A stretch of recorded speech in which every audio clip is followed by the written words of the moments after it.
said you didn't want him to see it coming. Yes. What did you hit him with? A hammer. A hammer? Yes. Okay. And I basically killed him with it.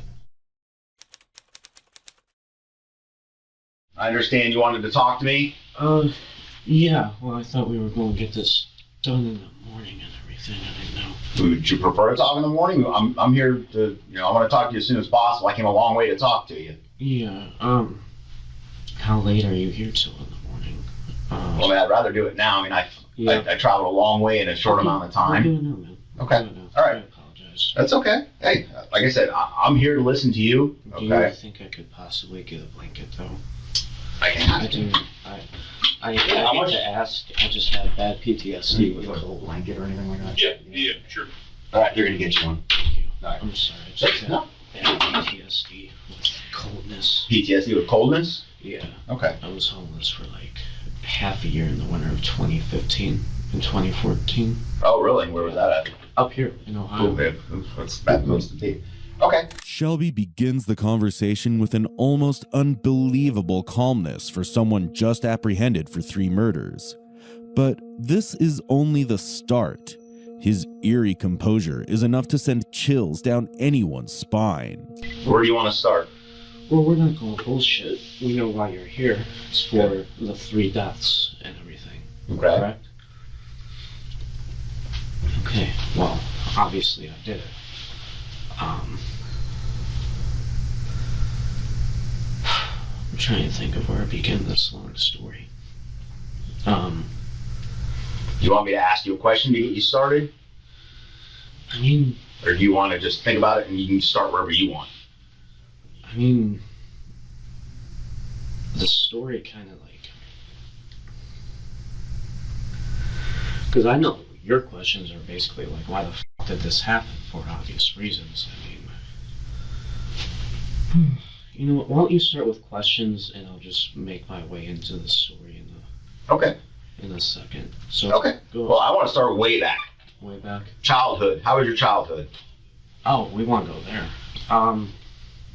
It was a good, man. Mom and dad both there? Single mom, single Well, dad? My birth father, he was in Texas my whole childhood. Shelby's childhood showed no signs of trauma, except for his father passing away right before his 17th birthday. So it almost rules out the detective's initial suspicion of deep-rooted mental issues. However, his cold, calculated demeanor hinted at psychopathy. Alternatively, it seemed he might be deliberately portraying himself as a character in a twisted movie, believing he was the anti-hero of his own story. So your dad passes away, Yes. and then you're with your mom and your stepdad? Yes. Okay. How was and it then- growing up? I mean, good?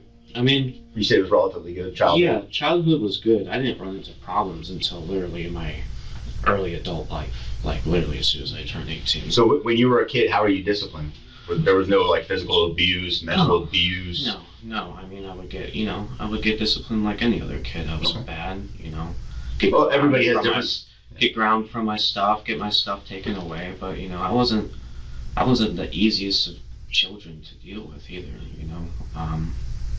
Like getting into mischief or... Yeah, I was very mischievous and rebellious growing up. I also got prescribed ADHD. I just think the rebellion came from like strict rules and everything, like a normal child. Right. You just didn't like the rules? Yeah. So I would just break them and everything. Well, kids go through that. Yeah.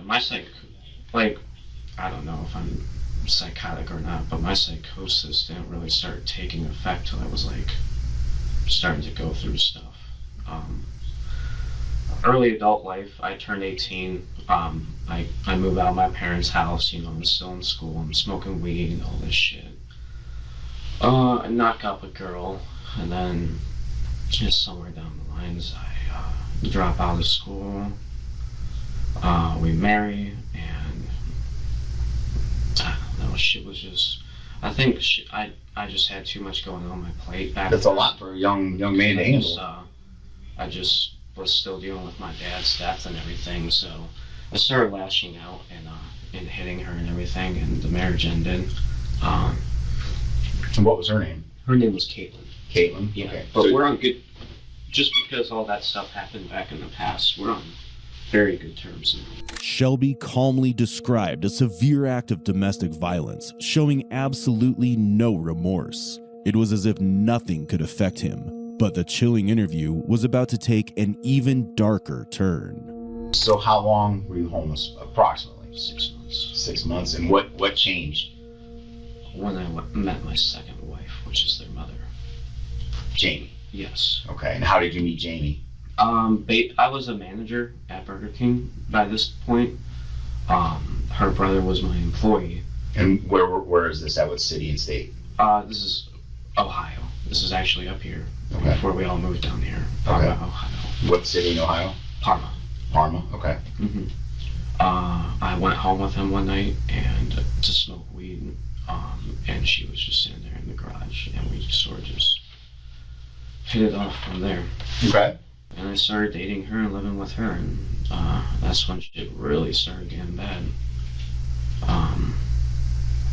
Everything was cool at first. Occasionally we would argue, and she would smack me here and there. And I was like, it's whatever, it's a woman, they lose control of their emotions. And by this point, of course, this is after the whole domestic violence bullshit. I'm really not trying to hit a woman and all that. So,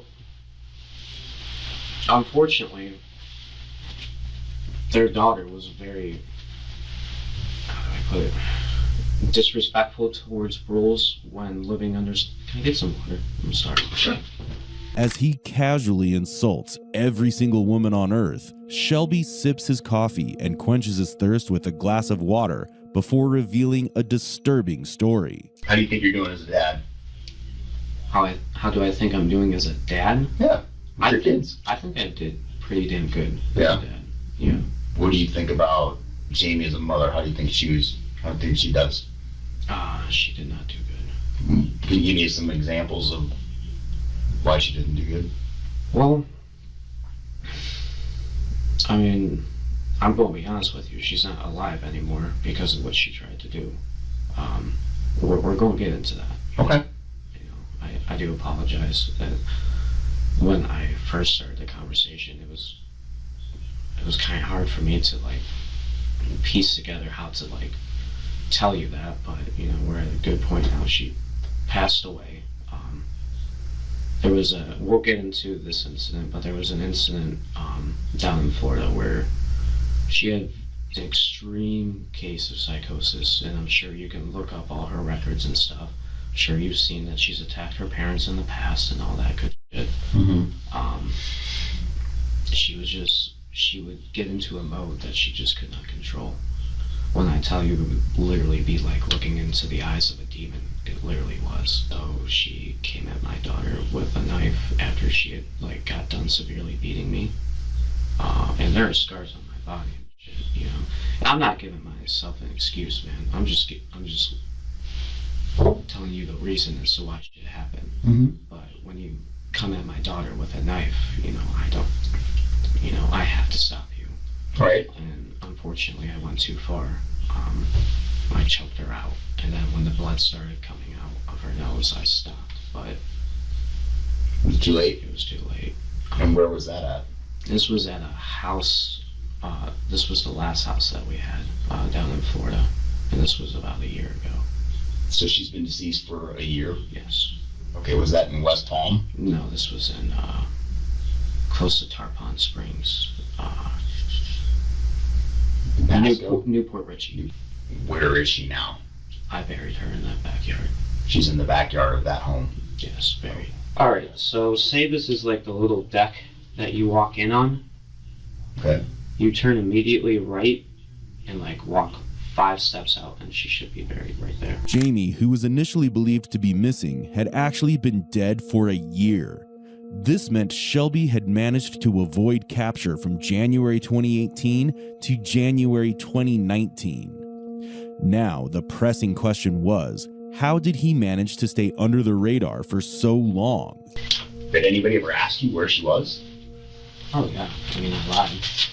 Well, I mean, obviously you're gonna lie, you know, something like that has happened, but I'm like, who asks you where she is? Like, doesn't Nick go, hey, where's my sister? Or her parents call you? Or Well, yeah. And thankfully, I knew her so well. I knew how to act like her. It was weird, man. You know, they never talked to her over the phone or anything. I would just act like her. I was on text message and everything. You know, sometimes I would act angry at the parents and all this stuff, but dude, I would just feel bad. So I would like send them pictures and everything of the kids because like they were persistent. And of course, you know, everybody else, you know, because I left Florida immediately. after that? Yeah. Let me, and I don't think I asked this. Go ahead. Approximately, what was the date that this occurred?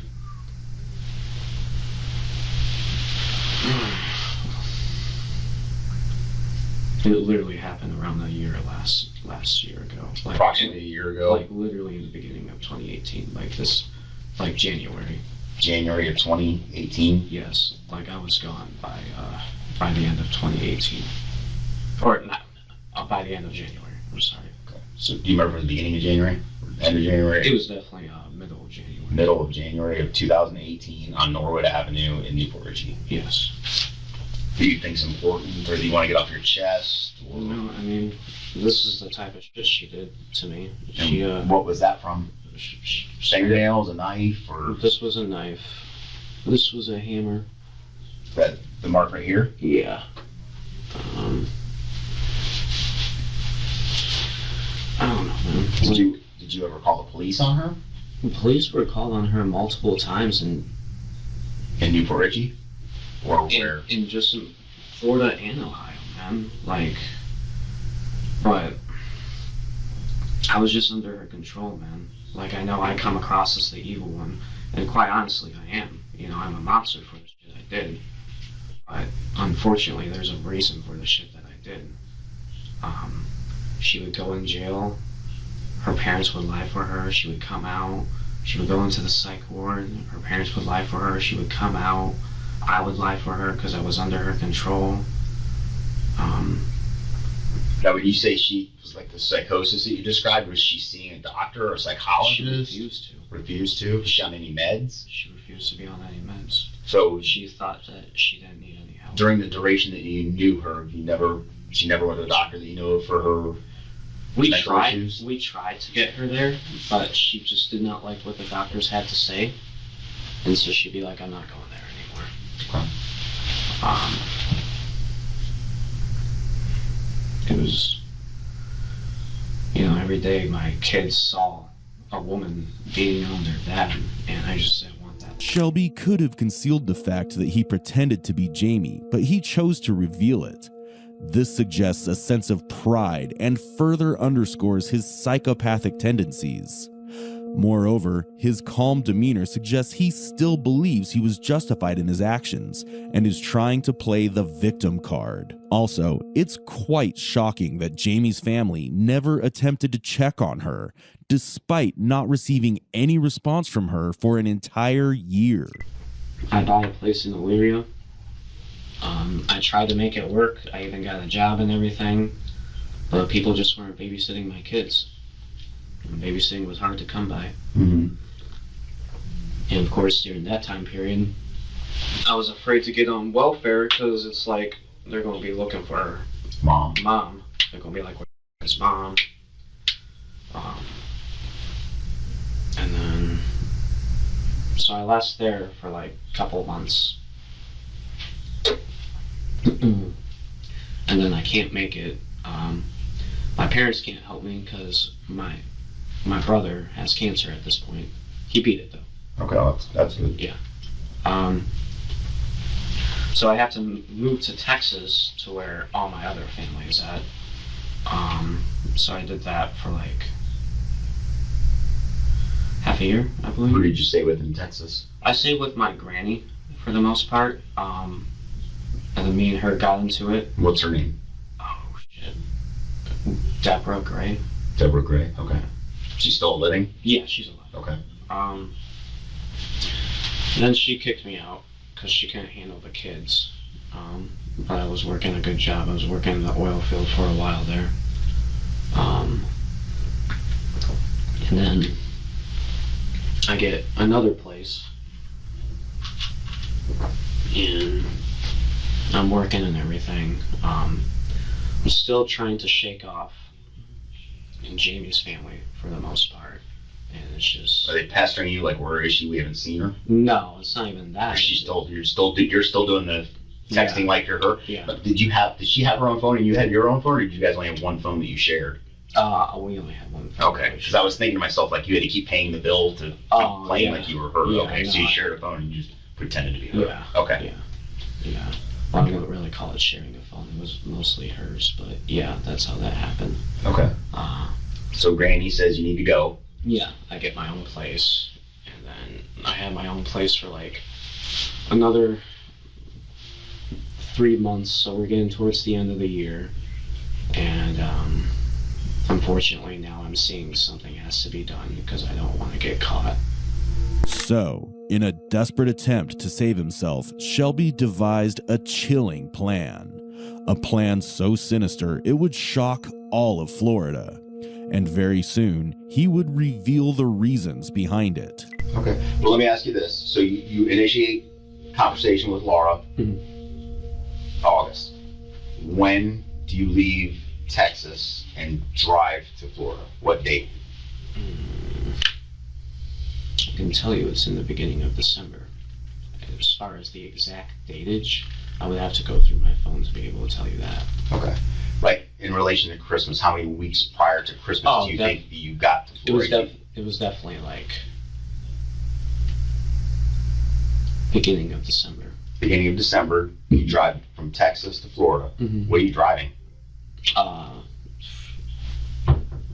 Her old car that I have. Beginning to mid-December? No, it was beginning. Beginning in December, you pack up the kids. Mm-hmm. Pack up, I'm assuming, the stuff you're taking with you because you're leaving everything else behind, right? Mm-hmm. You drive to Florida. Mm-hmm. Does she know you're coming, or you just kind of show up? No, she knows I'm coming. She knows you're coming. However, she thinks that Jamie is staying behind due to work issues and everything. Okay. So you arrive. Mm-hmm. How's it go? It goes great at first.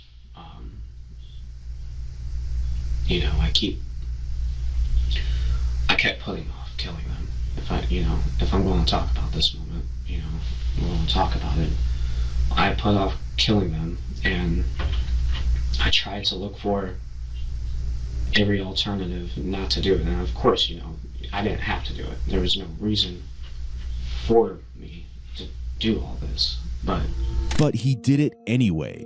And the next part of the interrogation would shed light on the motive behind this horrifying triple murder. I was coming up on a year that she was dead and everything. I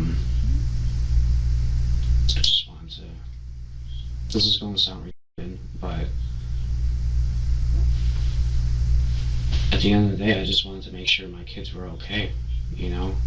So were you worried that they were going to try to take them from you? I was worried that they were going to try to take them from me. I was worried that,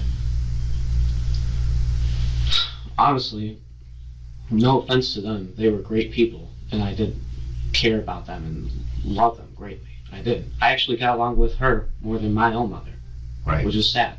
I didn't want to do this shit, man. I didn't want to do any of this shit. But they just don't know how to raise kids, man. Like, flat out. Shelby killed 4 people who were family to him, all under the guise of protecting his kids. His paranoia about believing his children might turn out like their mother Jamie is hard to comprehend. His statements reveal his prejudiced nature and even contradictions. He said he had to do something to save himself from being caught after killing Jamie, and he knew that her family was the biggest threat to him. So, one can get the idea as to why he actually killed the Ivanchik family. I kept putting it off. They were enjoying time with their grandkids, and At what point in time did you decide I have to kill them? Was it when you were driving there? No. I fought with it literally up until I did it. Okay, so when was your first thought of, I need to kill them? Oh, like it was definitely on my way there. While you're driving there, Yeah. you're thinking to myself, I need to kill them. Yeah, like if I'm going to survive and raise these kids and not get caught. And then I get there. Because they pose a threat to what you believe was a threat to your custody of your children. Shelby had planned to kill the Ivanchik family from the start, but claimed he held off from doing so, and instead continued to watch them spend time with his kids. Despite this, he went through with the murders, showing he was more sadistic than emotional. It seems Shelby doesn't truly understand the concept of emotions, no matter what he says. Trash. No, you're doing great, man. It's it's hard for me, man. You're doing great. You're doing great. While we're in the steps, I'm trying to get stuff. I don't want to forget things. Of course. And I kind of want to try to, as sequential order as we can, so we're not jumping around. You know what I mean? If I'm being honest with you, we've been doing awesome on the order. Like, Okay. as far as time and everything, as far as, like, chronological order. Okay. We've been doing very good. So go from there. You get there, and you said everything was going great at first, right? Yeah, by the way, also what made things easier to not be able to talk on the phone with them, for Jamie not to be able to talk on the phone with them, there was a debt collector from the old house, because, the old house got trashed. I kind of trashed it to, like, make them not really, like, think that there was a dead body there, Try to throw them off. Yeah, I was trying to be intelligent. It's the most unintelligent thing you can do.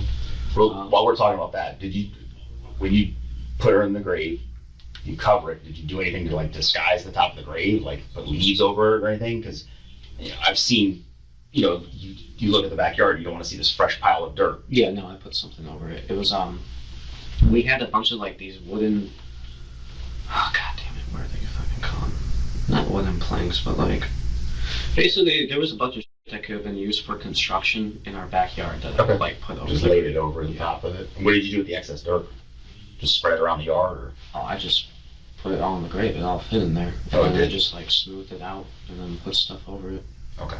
All right, so fast forward, we're back to your Tarpon Springs. Your kids are staying in the bedroom with you. You go down the hall, first door on the right. Yeah. Correct? Yeah. Okay. So I'm there for probably a good 2 weeks before I kill them, though.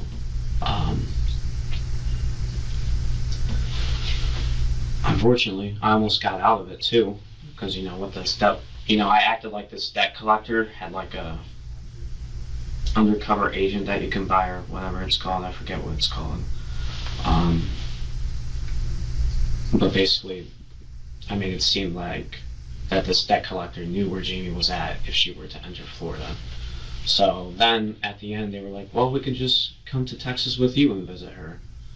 And then on that day, So is that when you decided I have to kill them because they're getting too inquisitive? Is that why? They weren't even inquisitive, man. They were always trusting of me. And do you remember what the date was?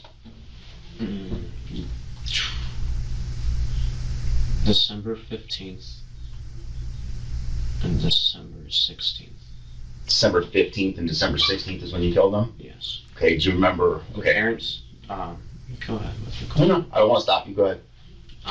Said the parents. The parents passed away first, and then I dragged their bodies into their room, cleaned it up, waited for Nick to get home,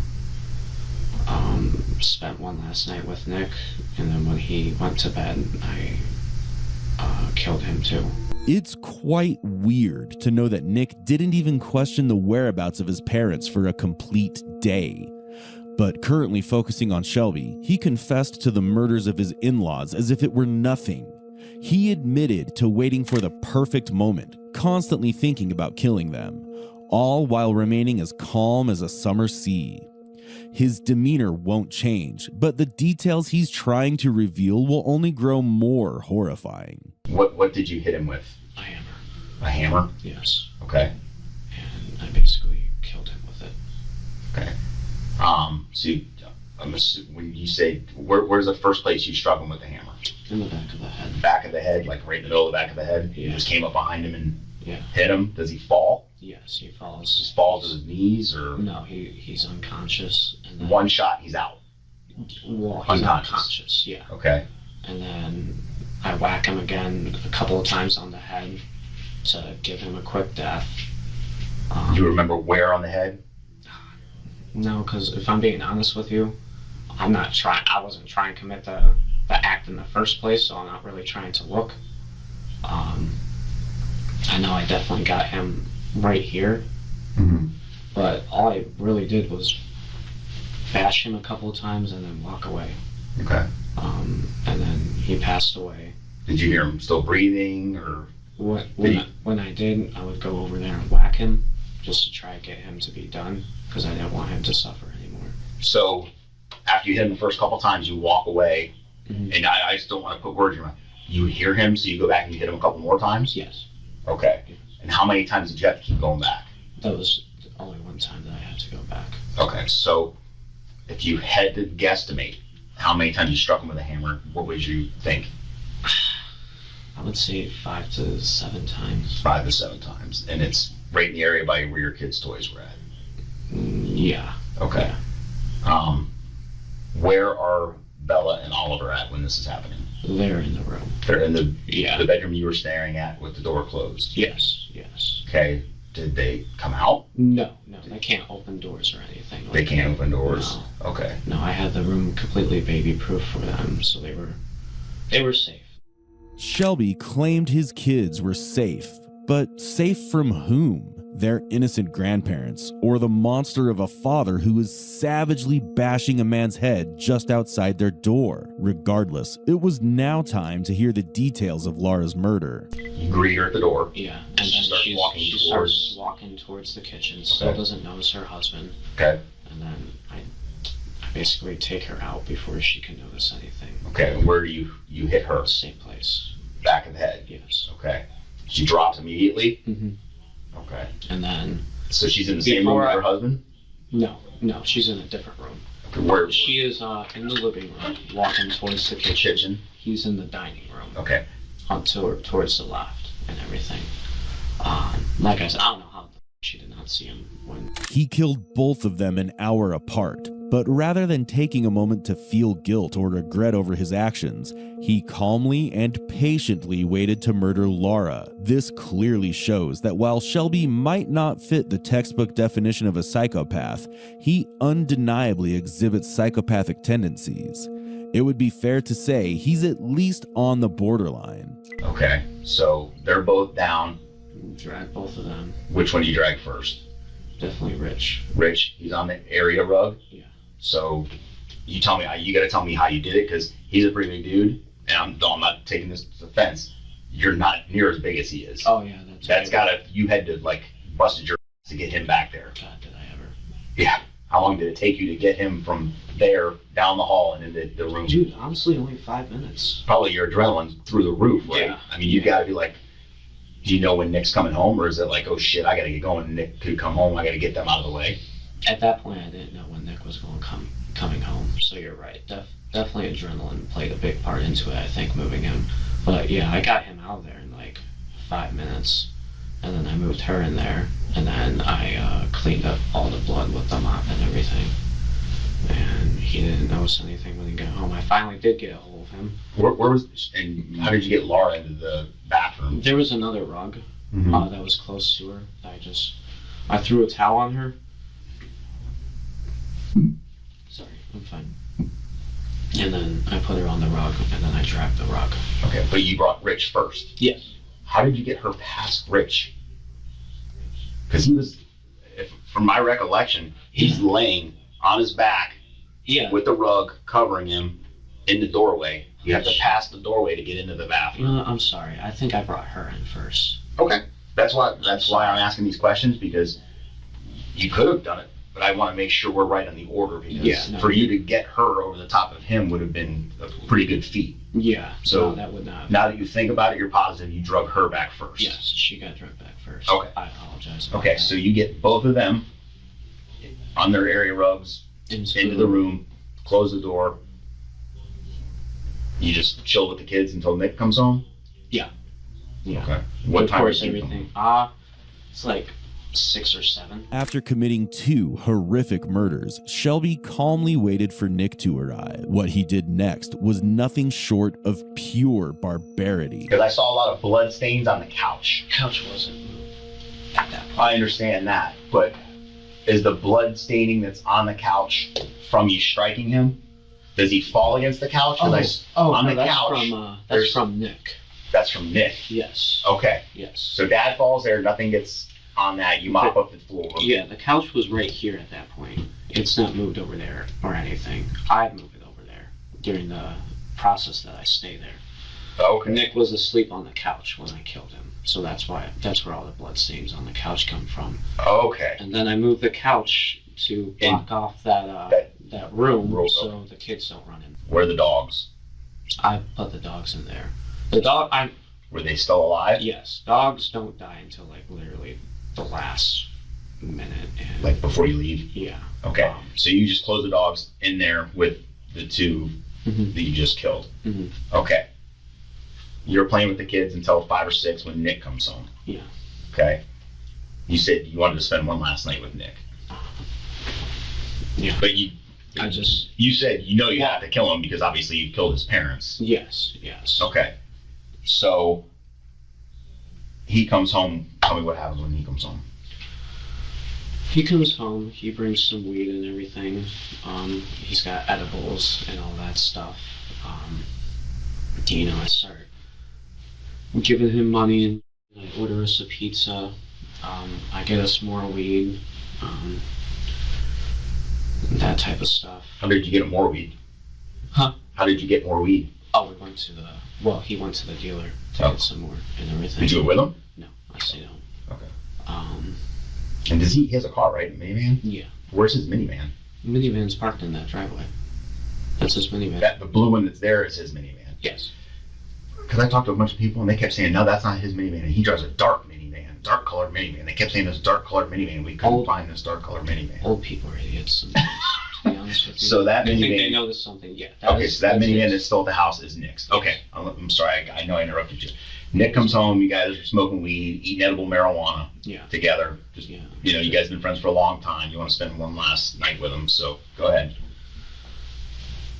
I mean, yeah, there's nothing much more to it. What time is, so I'm assuming you guys are watching TV together and he falls asleep at some point. It will soon be revealed what exactly happened to the dogs. But first comes the disturbing details of how Shelby killed his brother-in-law, Nicholas Ivanchik. So you're watching TV, he falls asleep. Yeah. Where are you at when he falls asleep on that couch with all the blood stains, but it's at that point in time. it's Here's there. how it happened. We're watching The Grinch and everything. He gets tired. He goes to sleep. I put the kids in the room. I wait until I think he's asleep. I fall asleep myself.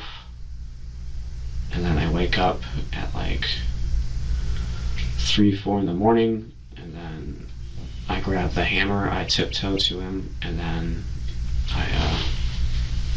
I do what I did to them. You know, I don't like saying it, but I do what I did to them.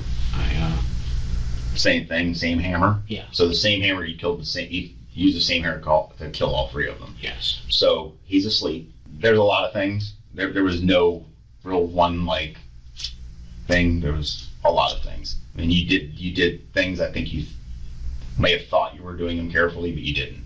Okay. You know, I'm not going to go into specifics. Don't give me specifics. There's no reason to. Yeah. I will say this. There wasn't one thing. So you can't beat yourself up over like, man, if I'd have just done that one thing, you did a lot. Okay. It was traceable. Okay. Okay. So, what else do you take from the house? His coin collection. His coin collection. Which So is on top of the fridge. on top of the fridge where you live now. Yes. Okay. And what about IDs, Yes. driver's licenses? Yeah, I took that. From who? Rich and Nick. I could not find Laura's. You looked for it, but you couldn't find it? Yeah. And what was the purpose of that? Honestly, I know this company called LiveOps where you can work at home, but you gotta have a clean record. So that's what I was going to use that for. You're gonna use Nick's identity? Yeah. Okay. Yeah. What about Rich? Why did you take his? Just to not leave behind evidence, you know. It wasn't really the smartest thing to do, to be honest with you. I know you're trying to find a comprehensible reason as to why, but... Right. Well, like I said, I'm trying to understand your mindset, what's going through your head, why you would do things. And so the coin collection... was to get money, obviously. Right. So I can... And there was like sheets of money too, right? Yeah, you'll see the sheet of money in there. So there's a sheet of money, collectible coins. In the suitcase, here. Want me to write it all down for you? Sure. Yeah, right. You can write down everything you took from the house. The murders of the Ivanchik family are clear by now, but it's obvious that many would want to know what happened to the dogs. Animal cruelty is a serious offense, and here's what unfolded. At what point do you kill the dogs? You said it was like right before you left the house. So, the dog that was by the woman, or by Laura, he died on his own, basically. Starving? No. He had diabetes, and I didn't know how to, like, do the administer that stuff. Okay, so, is that one of the ones because there was one dog in a garbage bag, another dog in a garbage bag, and there was one in a rug. This is the one on the rug. The one in the rug died on his own because you didn't give him his insulin. Well, he didn't he was dying. Okay. And then I put him out of his misery. How did you do that? I just whacked him once with the side of the hammer, and he instantly died. Okay. I knew that he would die instantly, being that he was a small breed and everything. Okay. As far as the other dogs go, they got put in the bag the last night, and they suffocated and everything. Okay, so you didn't hit him with the hammer, you just tied the bag shut and suffocated him. Okay. Because I examined the dogs, I mean, I couldn't see any like obvious damage. So that was one of my theories, was that they suffocated. The only thing was, the bags are dark, and I would assume the dog would have tried to scratch their way out, but I guess they didn't. So, or I just didn't notice it. Yeah. Shelby killed 4 people he once loved and 3 defenseless dogs, claiming it was all for the right reasons. Yet his actions are so horrifying that even the devil might shy away from him. I mean, I've basically told everything that I wanted to tell. Okay. I've made my, Major piece. You know that I didn't do this because I wanted to be evil and I wanted to kill people. I did it because I felt that I had no choice at that time period. You also know my wife was very abusive, both physically and mentally and emotionally. And like I said, please feel free to look into her record, and you can see all the police calls and all that shit. You'll see that. But Okay. And like I said, I mean, we know you like Domino's pizza. I know that. I saw the Domino's boxes in the house and on the patio, and who is it the kids that love the chicken nuggets, or is that you too? that's the kids. Yeah. Yeah, it's funny because that's just what I had going on at the house before you guys jumped. Did Daddy, we want chicken? Oh, does your daughter talk? A little bit, and obviously your son's too young to talk, right? Yeah. Is he walking? He's walking, yeah. Is he? I feel bad for them though. I really do, because... Well, I feel bad for them also. I mean, their mother's gone, and for all intents and purposes, now their dad's gone because of what, unfortunately, is bad decisions. Shelby Neely's mother was granted custody of the children, while Shelby himself pleaded guilty to all charges on December 13th, 2023. It's surprising that someone who confessed so calmly took 5 years to admit guilt officially. The initial thought was to stab into the umbilicus of the navel so I could get the inferior vena cava or the abdominal aorta and bleed out with no time whatsoever. This is 46-year-old Anthony Todd, describing how he mercilessly stabbed his 4-year-old daughter, Zoe, in late December 2019, before suffocating her until every last breath left her tiny body. But he didn't stop there. Lost in his madness, he took the lives of each family member one by one. 15 minutes, you held a pillow over your daughter's head? How long did she kick and scream? Only for a couple of minutes. And Alec, who was 13. I stabbed him and he started kicking, was trying to get up, So I ended up putting a pillow in the back of his head so he wouldn't hit me with the back of his head and get the knife right in there. He didn't even spare their innocent family dog. We decided that we wanted the dog with us. So you just suffocated the dog? Yeah. With the bodies lying still in their beds and bloodstains everywhere, the horror was undeniable. But beyond the gruesome violence, the true shock was the motive. Something so twisted and unthinkable, it defied all logic. I said, I don't know if I can do that. And she looked at me and she goes, if you love me, you can do this. I want to be with my babies. The community was left in shock as the horrifying truth came to light. Friends and family had always seen Anthony as a devoted husband and loving father, but everything changed in 2019.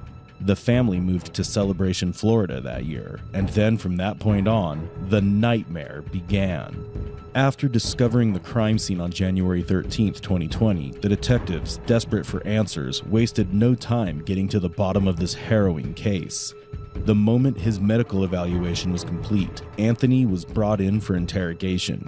I don't know if it was something to do with some liver, kidneys, or something like that, enzymes or something. Benadryl overdose. Benadryl? Okay. How do you feel right now? Regarding health-wise, Yeah, I mean, I feel very sad and very upset that I'm still here and yeah. Is there somewhere else you'd rather be? with my family on the other side. On the other side? Mhm. Okay. And you do know your wife and children are deceased? Yes, and that's where I want to be with them. That's where you want to be? Okay.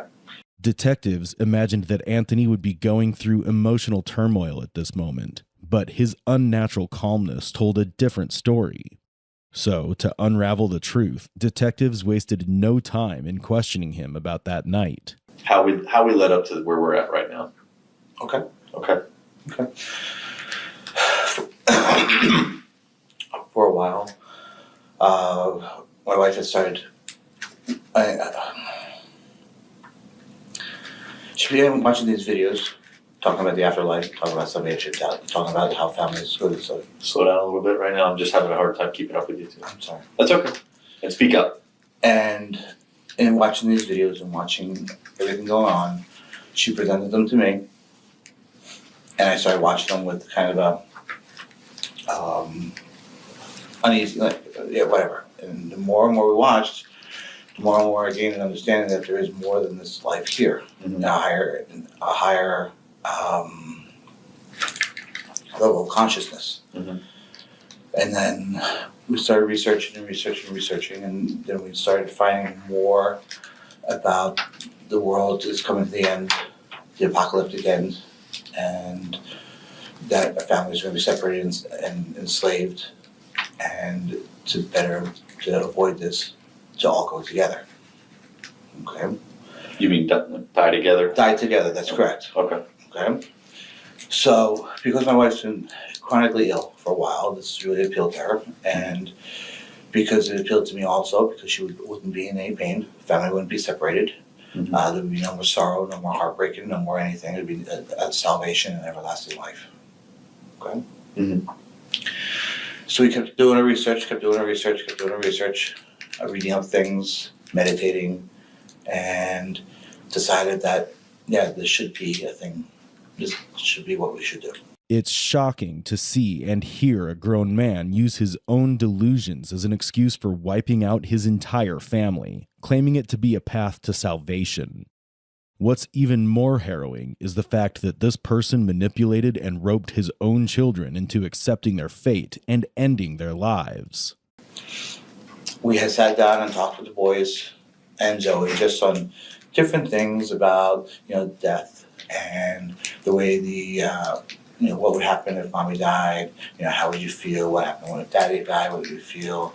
And the consistent responses was that we don't want you to die, we want to die with you. Okay? So when did you guys start talking to the children about this? What month are we in? We're in January now. No, it was before Thanksgiving. Okay. Just to get a general understanding what they wanted to do and whatnot. And they didn't want to live without us.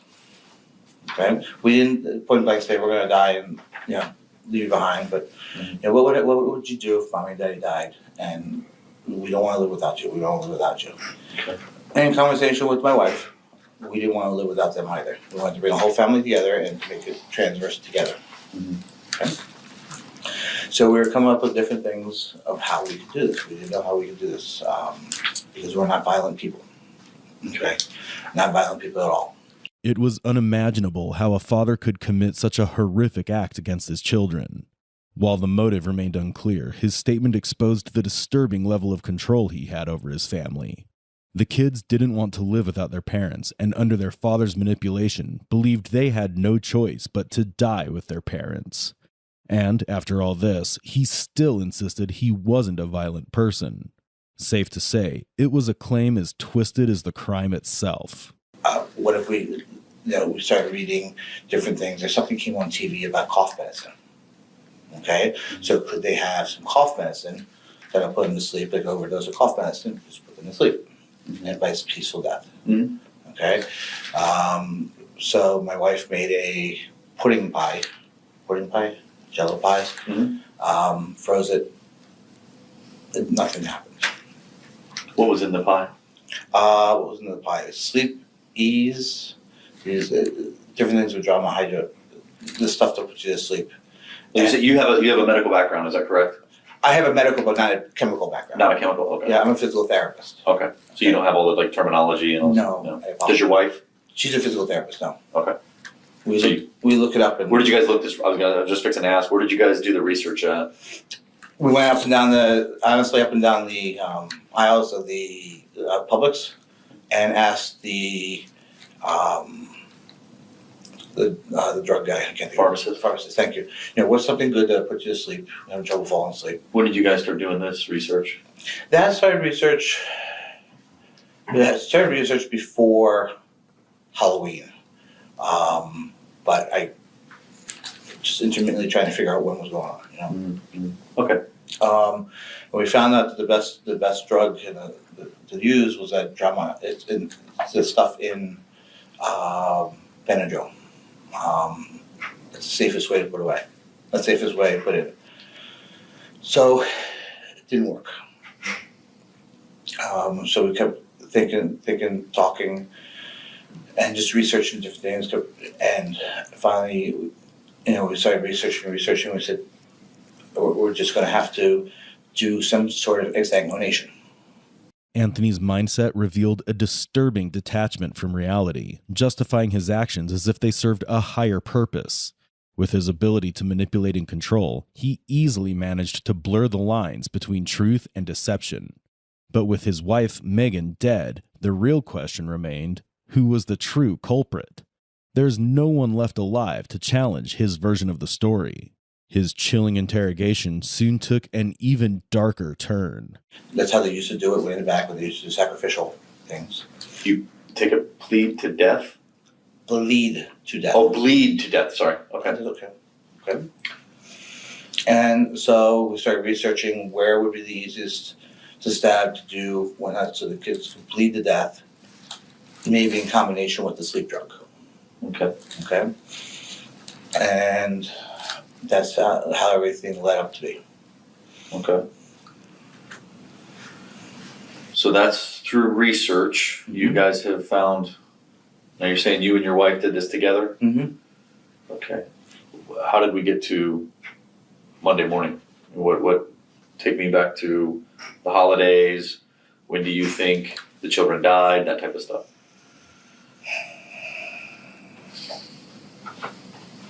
I'm still trying to remember when the children died. I can't put those pieces together. Yeah. And I'm sorry. No, you're fine. We wanted the kids to stick around for the Christmas holiday concert because we didn't want to disappoint that. Did you guys celebrate Christmas Day?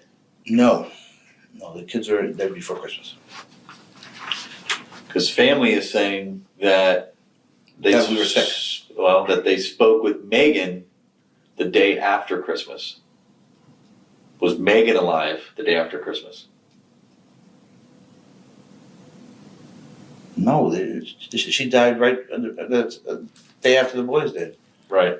I remember you saying that the other day. That's why, but I've made contact now with your family Mhm. and with Megan's family. And so Megan's family is 99% sure that looking back through cell phone records and stuff that they spoke with her, not text message. They spoke with her the day after Christmas. No. And she said the children were sick. No. Okay, so you're adamant that they died before Christmas? Yes. Okay. The children, you said, died 24 hours or so a day prior to Megan? Correct. Okay.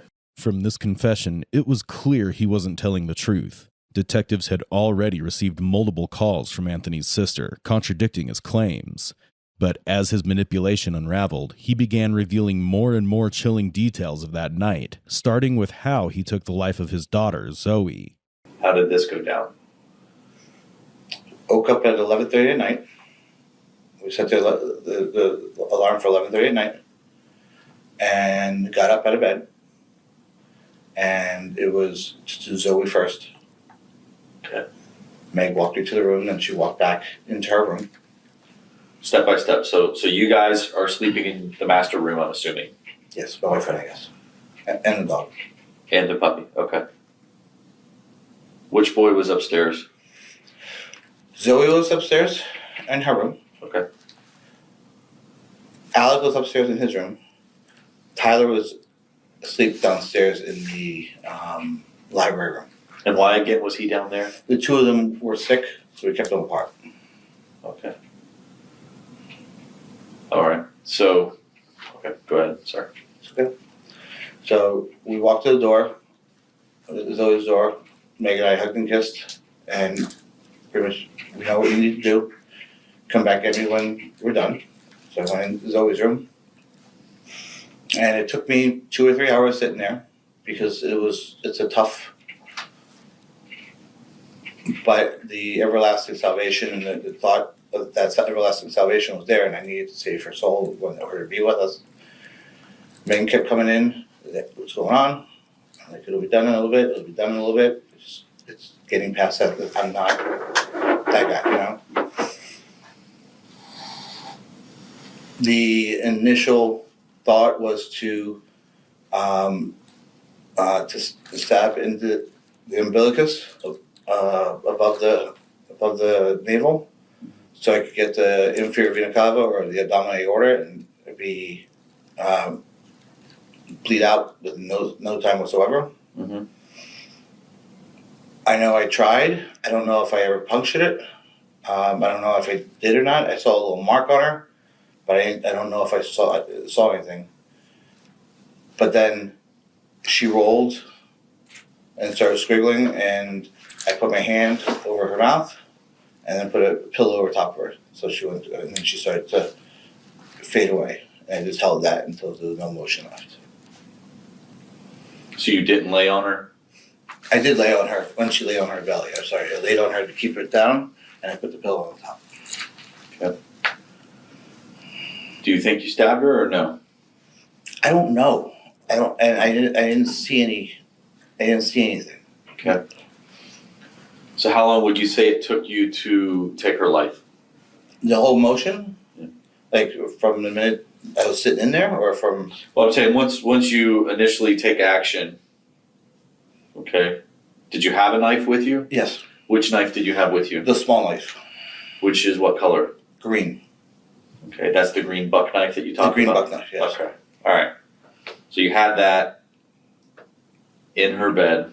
Mhm. So how long from the time that you had the knife out to the suffocation until you think that she was deceased?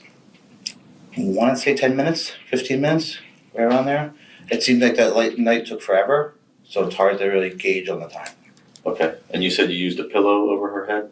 Yes. Was she face up or face down?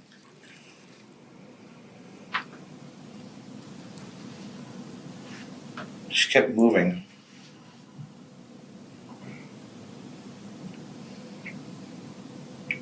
I think she was on her back with her head towards the wall, so in that way. So for 10 minutes So 15 minutes, you held a pillow over your daughter's head? Mhm. How long did she kick and scream? Only for a couple minutes. A couple minutes? Mm-hmm. So like 2 minutes?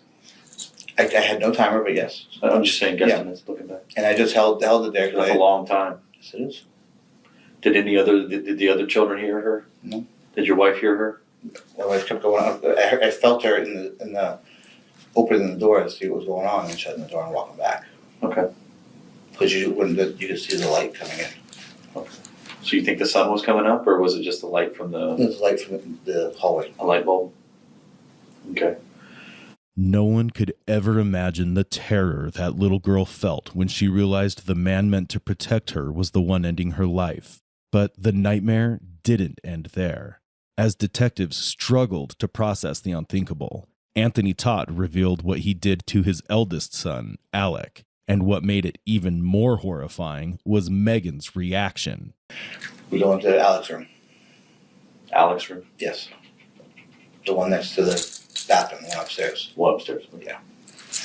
And beforehand, we had talked about the aspect of she's got to hold his feet down, and I'll do the stab. How old's Alec? 13. Okay, so he's the oldest. Okay. Okay, so what happens? We walk in. He's on his back. She's just sitting there holding his feet together. We're just in there, just eyeing each other, just gaining the confidence, I guess, And I go to, I stab him, and he started kicking, was trying to get up, and he kept rolling. So I ended up putting there was a pillow there, and I put a pillow in the back of his head so he wouldn't hit me with the back of his head. And then I reached around with my hand and held his nose in his mouth. And he kept rolling and kicking and rolling and kicking, and then it eventually stopped. Where was Megan at? Megan left midway through there and went back to the room. All right. How long would you say it took to kill Alec? That one I have no idea. It went quickly, but I don't know. Okay. And there was blood and everything in his bed? On his bed, yes.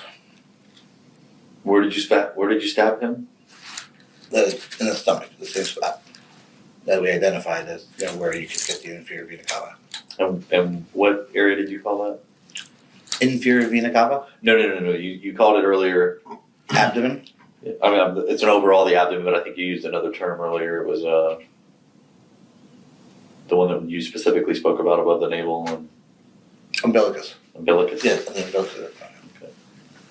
Is that something that you researched and learned, or you knew that from your profession? Research and learn ahead of time. Okay. Especially on a website called Quora.com. Getting back to taking the life of Alec, and is it Alek? Okay. Alec, who is 13. Mm-hmm. You're saying that you were solely responsible for his life loss, That's correct. his murder. That's correct. Okay. Your wife at this point was where? She had gone back to the room. Okay. By taking full responsibility for Alec's death, Anthony revealed a chilling mix of control, detachment, and self-serving guilt. But his reign of horror was far from over, and without hesitation, he moved on to his next victim, his son, Tyler Todd. Okay, so Alec is gone. What happens after that? I walk into the room, Meg and I console ourselves, and she turned to me, she goes, "We have to finish this, there's one more left, let's go, before the sunlight comes up." Okay. I said, okay. So she says, "I'm gonna go downstairs. I'm gonna stand," because the way the downstairs is, the way the downstairs is, I don't know if you saw the house. Mhm. Once you got it, my Tyler is the strongest kid, and my Tyler is the quickest kid. And if he got out of the room by chance, it wouldn't help the situation, Why not? because we wouldn't be able to catch him. Hence, we wouldn't be able to all go together. Was there fear like maybe he would Get away. like outside of the home, like alert neighbors or something? Or? Yeah. Okay. So it was almost like a quick, I don't want to say like an attack, but it was a quicker movements with him. Yes. But same thing. Megan stood outside the door, just in case, so the door couldn't open. Mhm. And I had gone in, and he was laying on his.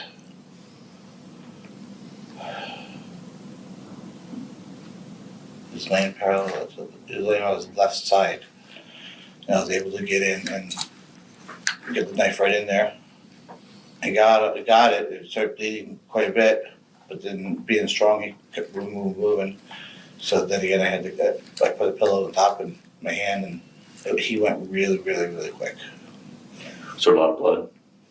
I didn't see much blood because I had it covered up, like how much blood came out. I could feel the blood coming out because it was all over my hand, but it was blood. Yes. And I'm sorry I didn't ask him. It's- With the boys, which knife did you use? It was all the green knife for the kids, and The buck. they're both buck knives, but the green knife was for the kids, and the one Megan used to stab herself with. She also used the great one. Yes. Okay. Because we established the fact that I had to get a bigger knife for myself because my body mass is bigger to get the same thing. It was only through his chilling confession that the true barbaric nature of this man came into light. Yet his cruelty didn't end there. He had even turned his madness on the family's helpless dog, ensuring no life in that house was spared. So Tyler is killed. Who's in the room when he's killed? It's just me and Tyler. Megan is outside in the door. What is she saying during any of this? She's doing meditations. Was she drinking or consuming anything that would maybe Not at that point, no. bring her down? Because it's just a lot for a parent to go through. Yeah. I mean, it's a lot for a human being to go through, Mhm. let alone a parent. Okay. But we had salvation in mind. We had to grade it, and that's in I all got you. honesty. We love our kids, and it's not. I got you. I understand. Okay. So now all the children are gone. How long until the sun comes up?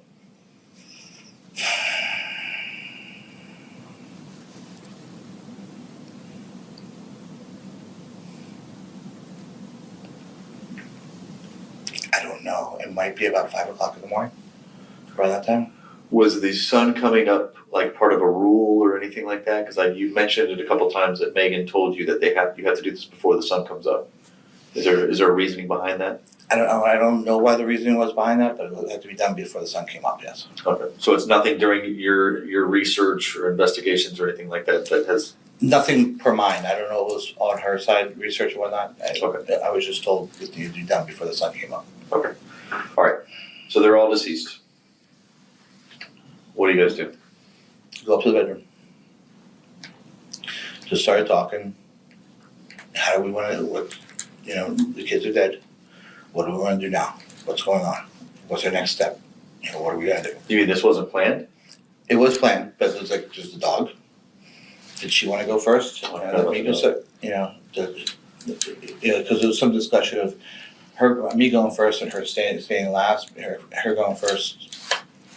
She wasn't sure which one she wanted to do. So we decided that the dog. We wanted the dog with us. Mhm. So she held the backside of the dog down, and I put the I call them Mexican blankets. They're like these blankets around, and then I was able to hold the knot in her snout and her nose closed, and she went peacefully. Picked her up, put her in her bed, and then Meg was like, "I want to go next. I want to be done," and then whatnot. So you just suffocated the dog? Yep. So if there was any type of marks or anything like that on the dog, you wouldn't know anything about it? What kind of marks come on the dog? I just suffocated the dog. You didn't stab the dog? I didn't stab the dog. Was there a stab wound on the dog? That's interesting because I didn't stab the dog. Well, there was a stab wound on the dog. Okay. The dog was collected as well. So. I don't know. I don't, I mean, it's neither here nor there. I'm just telling you No. that that's one of the discrepancies that I've noticed in the No. statements. Okay. All right. So you kill the dog. And then you say you like put it in its bed or something like Yeah, that. the Where did bed. you place it in that? the bed, we wrapped it in the blanket, whatnot, and put it underneath the bedside table, in her bed, Her. Okay. What was her name? Breezy. Breezy. Okay. Did you I'm sorry, where did you kill the dog at? It was on the foot of the bed on Megan's side. In the master room. That's correct. And that was, the final resting spot was in the master bedroom, correct? Correct. All right. So the dog's dead. Now what happens? Meg wanted to go. Okay. So we had decided, I said, what do you want me to get? Your wine? What do you want to help calm this down? So it won't hurt as much. We had some spray stuff, and so she could use that instead. So she wanted some wine and some, it's purple, Tylenol PM. And she started taking that a little bit. Gave her the knife. I laid next to her and she put the knife into her stomach. Okay. And I said, did you get the spot? It's right here. She said, yeah, I feel it. Okay. We're laying there for 45 minutes. It's supposed to take about 10 minutes, what everybody says, If if you hit the spot. and what is in that spot? What are you talking about? The Which inferior spot? vena cava Okay. on the umbilicus. You're supposed to be able to bleed out. They say in 1 to 4 minutes, but under 10 minutes. And what are you specifically targeting within that area? The inferior vena cava. Okay. It's the big blood return. Okay. Okay. It's a large vessel and you bleed out in your abdomen. It's quick. All right. Okay. How much did she consume? Wine or the? I'm assuming is it grape flavored? You keep saying purple. Yeah, the first one was grape flavored. What do you mean first one? She had a glass of wine with the stuff. Okay. We were laying there for about 45 minutes after she stabbed herself. She says, I feel nothing happening. Nothing happening. I said, okay, this is good. What do you want to do? She said, do we have any Benadryl? I said, we have liquid Benadryl. She goes, let me have that. Let me try some of that. Maybe that'll put me to sleep or let me go sooner. Mhm. So she was drinking liquid Benadryl. And I was checking back on her, give her some peace. Walked around, came back, walked around, came back. And at one point I thought she had passed from doing the Benadryl.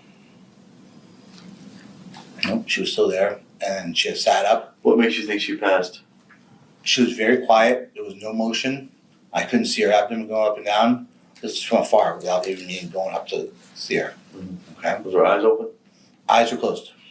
She communicating with you? When I came up, I was like, Meg? She was like, I'm here. I said, okay. And so I said, what do you want to do? You want to try more Benadryl? Do you want the knife back again? What do you want to do? And she goes, let me try some more Benadryl. And then if not, we'll do a second stab. Okay. Gave her a bunch more Benadryl. Like I said, let that settle in for a while. Settle in. When you say a bunch more, you got about approximate amount? I really don't. I know she was. She went. Chugging bottles? Yeah, there was I don't know. There was a big bottle, like a family size Benadryl thing, She killed the whole bottle? and in 2 different sippings. Yes. Oh, okay. Okay. And that wasn't happening, so she decided to go through her liver. Okay. We looked at. I pulled up the thing and the hepatic liver. We laid it out on where it was on her skin, according to landmarks. And I said it's right in this area. So okay. And she, with 2 hands, pushed in. And you heard like a little click, as if it went through something. Okay. So I was like, okay, sounds like it went through the liver. That's good. Okay. She pulled it out. She put the knife right next to her. And I just laid with her. And I laid there and held her. And we just waited. It seemed like hours went by and nothing else happening. I got up. I wanted to check on our boys and our little one to make sure everything was going okay in the house. Everything was okay. Came back and she's sitting up at the edge of the bed. And she's cleaning the wound. I'm like, What was she cleaning it with? it was one of my t-shirts. She had, I think she had a towel at one point. Okay.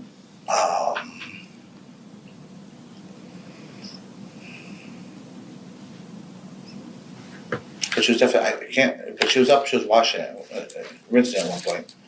And she was like, this has gotta be done, this is even too long, this is ridiculous. I'm like, shall we go on, look at different other aspects to do this? How do you wanna do this? She goes, I want this ended now. I said, "Okay, what does that mean?" She goes, I want you to take the pillowcase, put a pillow, and put it over my head.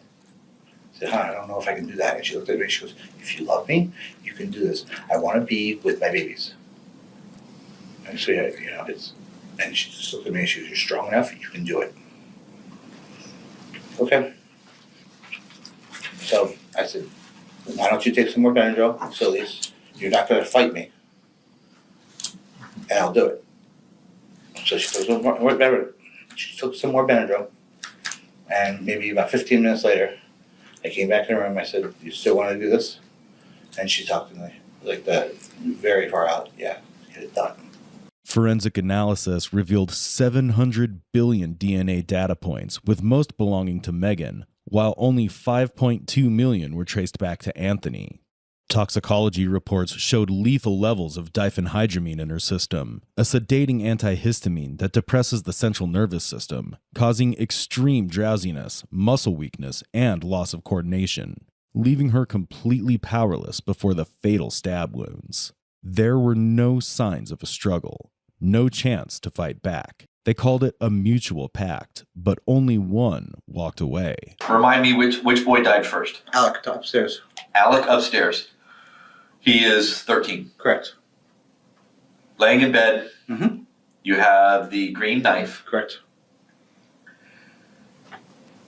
Do you have to, in almost an attack fashion or whatever you want to call it? I mean, I'm sure if he's awakened, as my children would be, they would say something or they would, see me. Did you have to close his mouth at that point to keep him from preventing? Nope. The way he was positioned, the blankets were on top of him, the stomach was totally exposed. I don't remember if he was wearing a shirt or not, but his stomach was totally exposed. And for some reason, he had pillows blocked up on his chest, Okay. the way he was sleeping. So I put my hand on top of the pillows with my left hand, my right hand stabbed. Pulled it out, and then he jerked, and the knife went flying underneath the square headboard thing, Square headboard thing. their bookcase thing. Okay. He started swearing and kicking the wall and that kind of stuff, and that's when I was able to get Was your left hand physically on his face? my left hand at that time was on the pillows that were on his chest. Okay. So was his face exposed? Could you see him? If I looked up a little bit, yes. Okay. So how many times does the knife thrust into him? Once. Once. And I can't remember which boy suffered greater injuries. Do you remember? As far as marked wounds. Stab Both had one wound each. Well, one was greater than the other because one was more exposed than the other. Oh, okay. So almost as if it was maybe a slicing fashion or something like No, that. both of them were like this. How were you holding the knife? Like downward? Downward, yeah. Okay. And so you went in like this? Mm-hmm. Yeah. You wouldn't go in like this? Not with Alec. It was like this, because I was laying like this side. You were like this, you had his arm over the pillow and his Yes. stomach's here, his head's here, feet are over here. Yes. Okay. Come right-handed. Right-handed. Your wife was right-handed. Yes. Okay. And Tyler, Mhm. what happened there? I lay next on top of him, and I came with him. I don't remember how I held the knife on that one, to be honest with you. Because they would get it in the stomach, I pulled it out, and in the midst of it kicking, the knife went behind the sofa, in between the sofa thing.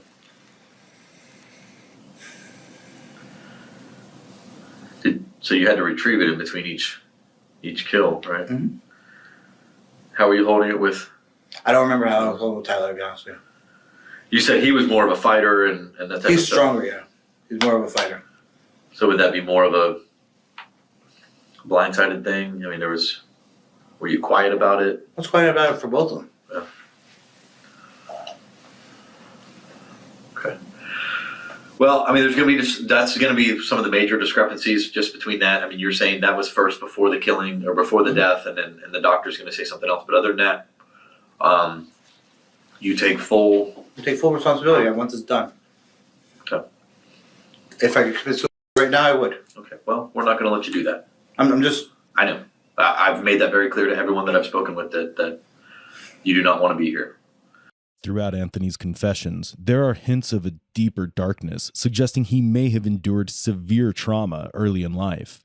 Detectives pressed further, determined to uncover what may have shaped the man behind this crime. The beat of the different drummer and all that type of stuff. And was it? It's been transitional for a while. Yeah. Was it you or Meg that was primarily? I was more the follower. You were born a follower? I was more of a follower. Oh, more of a follower. So, something else interesting. I mean, it's kind of, I don't know if it's what led us up to your life and everything like that. Sometimes we're changed by tragic events as children. I understand you witnessed something, or you may have something tragic in your life involving your father. My sperm donor, yes. Your sperm donor. Okay. There was like a shooting or something like that? Yep, I break it in the middle of the night. Slow down a little bit. What'd you say?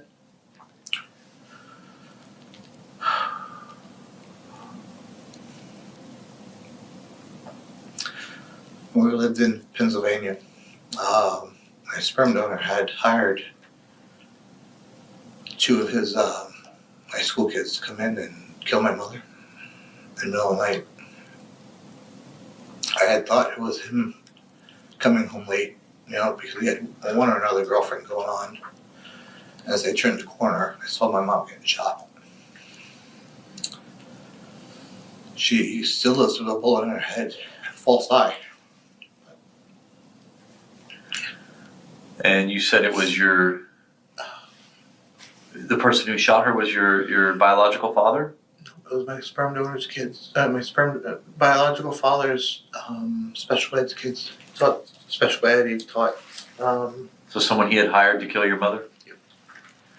Where's he at now? He got out of jail for 5 years. He's in Massachusetts now.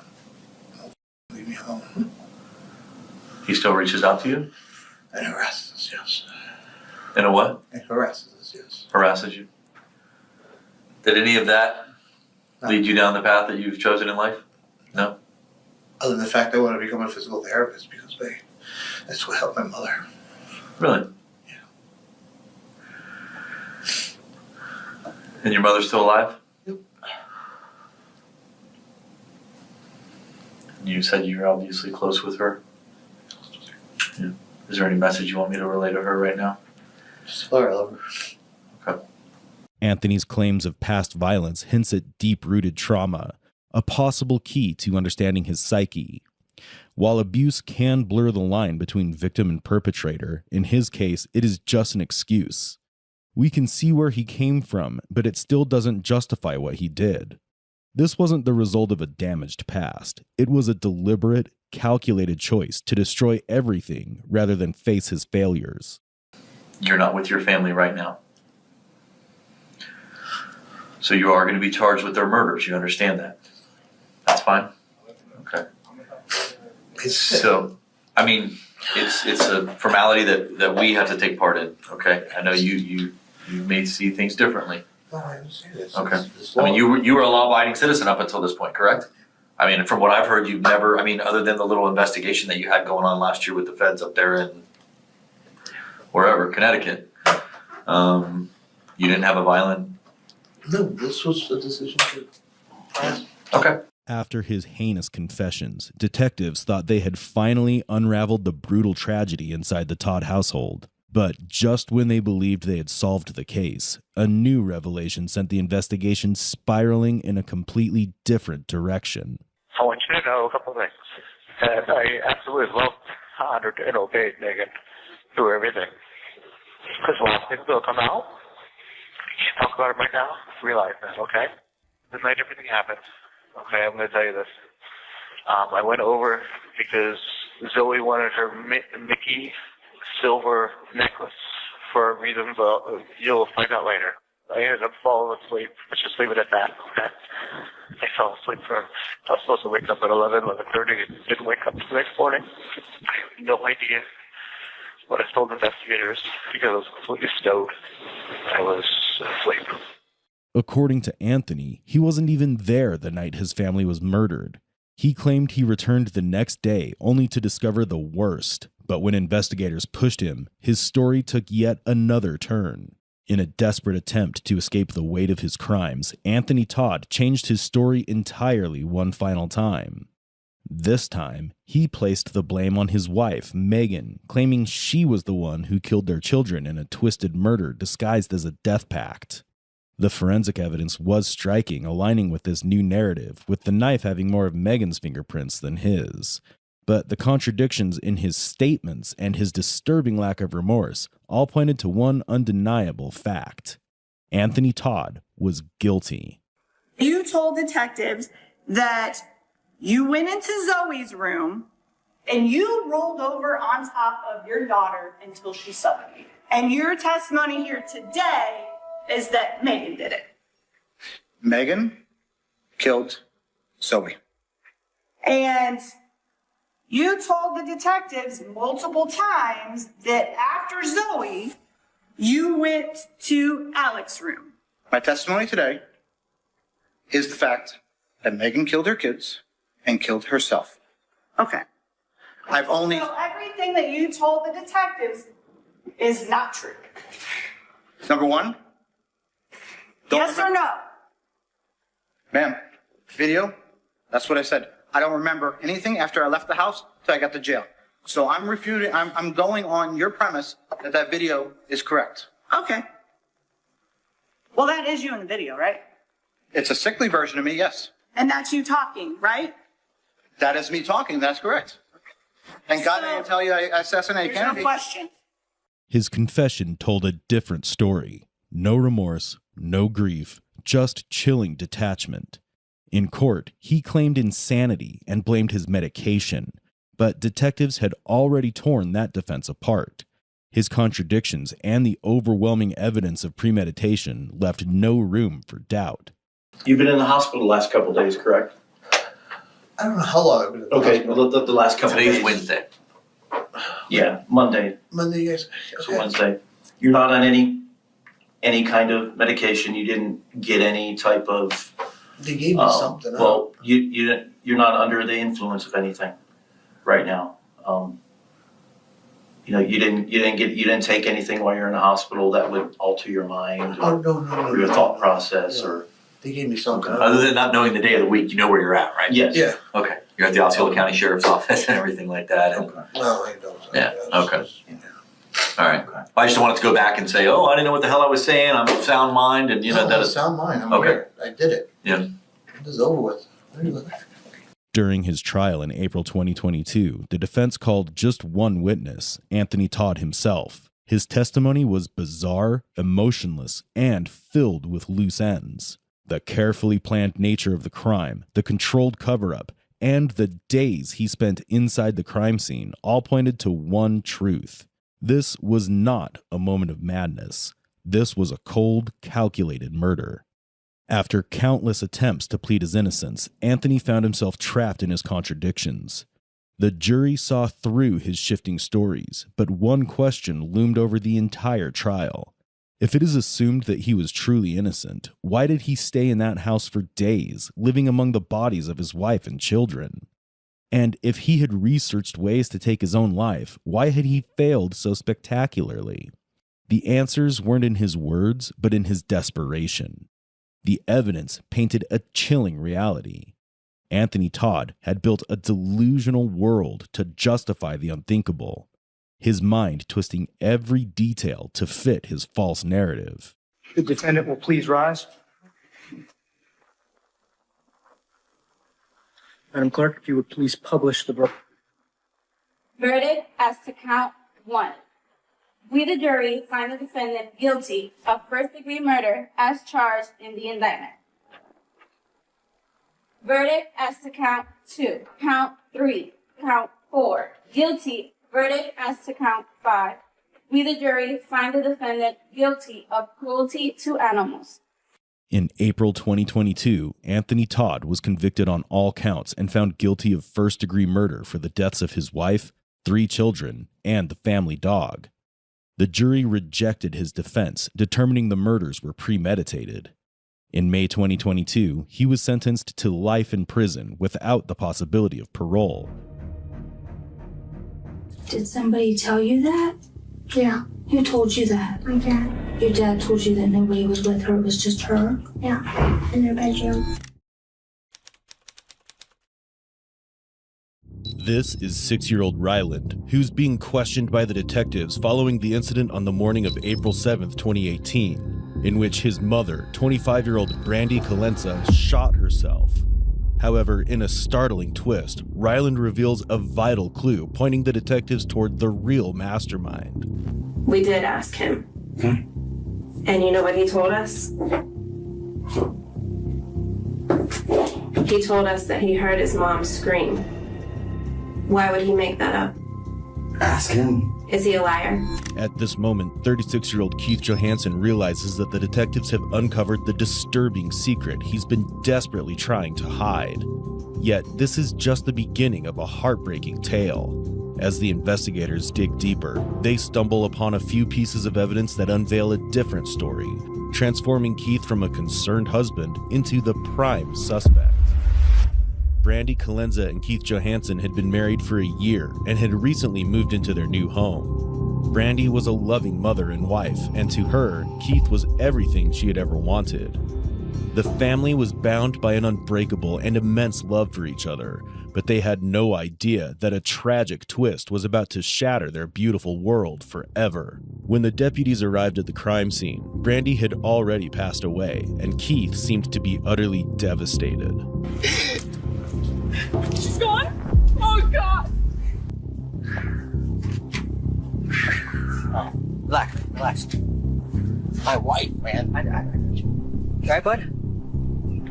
It's Brandy Johansson. What's going on today? Nothing. You guys were talking? Yeah, man, we got up. I took a shower. She just made her coffee. Okay. When I Once you guys took wake a up? shower, I heard boom, boom, boom. I got out. And she was laying on the floor with guns right next to her. And I was like, no. Okay. So I called you guys immediately. What time did you guys Can wake you up? come to my house now? You guys arguing or anything? Nothing like that. Okay. So you got in the shower. How long were you in the shower, would you say? Maybe 5 minutes. 5 minutes. And I heard 5 boom, minutes. boom, but I thought it was a How many balloon. shots did you hear? 2. You heard 2? And I thought it was a balloon at first. Then I heard this secondary shot. And I ran out there and seen her laying there going, so I called you guys immediately. But to the detective's surprise, something strange had happened during the 911 call that contradicted Keith's concern toward his wife, something the detectives could sense was odd. Can you are you applying pressure to that wound? No, I can't Find yourself. it like that. I'm wet. I'm sliding on my floors. You can't apply pressure. I can't see it. Listen, I got wood floors and I'm sliding. I don't want to risk hurting her or possibly one of the guns going off too. During the investigation, the detectives also found several weapons at Keith's house, but their unease didn't stop there. A series of peculiar details heightened their suspicion. Initially, Keith told the detectives that he was in the shower at the time of the incident. However, when they arrived at his place, he was not wet, suggesting that he had not actually taken a shower. Furthermore, the detectives noticed that the firearms with which Brandy had supposedly shot herself were deliberately positioned at an exact angle facing one another.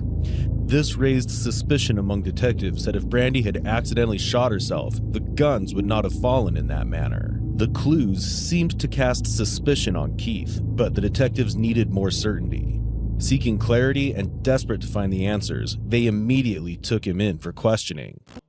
I wanted to see if you needed a chaplain or something like that. Well, like after all this, I probably need someone to talk to, you know, and I'm starting to really question my faith at this point, you know, and I can't wrap around why she'd be taken. I mean, she's so young.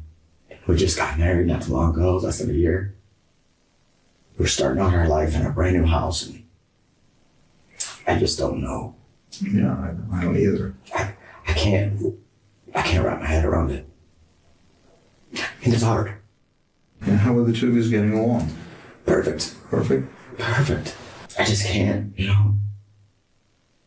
Like, how am I gonna live without her? You know what I mean? How am I gonna go back to the house? Keith's interaction with Chaplin exposed his conflicting emotions. His concern for his wife seemed genuine, but it also unveiled his self-centered preoccupation, providing an insight into his thought process. However, as the detectives began to question him, his statements began to shed light on the unanswered. How would you describe your relationship? The best one that I've had yet. I mean, she was everything that I wanted her to be. Everybody has their problems here and there, you know? Mm-hmm. And that's very rare. I've had one bad relationship before. What would you say was the biggest issue that you guys have in your relationship? I mean, you know, like we have our arguments here and there, stupid little things. But never nothing violent, never nothing too crazy, you know? So I would say our relationship was, you know, okay, with the exception of a little bit of bickering here and there. Mm-hmm. You know, I just don't understand the whole situation. I really don't. Do you guys have any information to maybe clarify it a little bit? Were you guys faithful with one another? Was it just a... For the most part, yeah. She had this online thing, you know what I mean, that she admitted to. You know, I've been flirting online, but whoopee. Who cares? You didn't do nothing physically. Is there any chance at all that something different happened that you have not told us? None. Because that's what happened. I got no reason to lie to you guys. I mean, you guys are investigators, for God's sake. That's what I seen, and that's what I heard. Keith insisted that everything in their life was perfect, denying any signs that could lead Brandy to take her own life. Yet, his own statements unexpectedly exposed his ongoing issue with his wife, one that detectives considered a critical clue behind Brandy's death. Meanwhile, as detectives interviewed Ryland, his account revealed a surprising detail, pointing the cause in a new direction. She had a little scream, and then I heard 2 gunshots. And I know it was nobody with her. It was just her. Did somebody tell you that? Yeah. Who told you that? My dad. Your dad told you that nobody was with her, it was just her? Yeah, in her bedroom. Thank you for telling me that. Ryland's revelation flipped the narrative, shifting a seemingly grieving husband into the role of the prime suspect. Detectives were convinced that Keith was hiding a crucial piece of the puzzle, one that could bring them closer to the truth. Determined to uncover the truth, they prepared for an intense confrontation. I think that we're at the point of where we need to have a little bit of a harder conversation. Okay. Because as much as I want to believe that the guns fell and went off and shot her, what we have at the scene just doesn't show that. This is your opportunity to help yourself and to lay it all out for us, because there's a backstory. This isn't the story. This is the story. And I'll get a lawyer and I will prove that this is the real story. Okay. And you are completely entitled to that. Ask Ryland. I mean, that's all that happened. We did ask him. Okay. And you know what he told us? Do you want to know? Yeah, because I wasn't up. So. He told us that he heard his mom scream. I heard no screams at all. None. Why would he make that up? Ask him. Is he a liar? He has been known to tell fibs, yes. Does he tell you on the regular that his mom screams in the bedroom? No. Has he ever told you that his mom screams and it was a lie? No, not screaming, but he lies about a bunch of other different things. You can ask his real father, and he'll tell you that too. So why on this date would he lie about his mom screaming in the bedroom? You guys can try to pin whatever you want on me. She didn't scream. Listen, dude, nobody's trying to pin anything on you. I'm just telling you what I heard, man. That's it. What I heard, what I seen. I mean, if you're trying to pin something on me, why would I have called 911? You have a conscience. That's why. You love your wife. That's why. So why?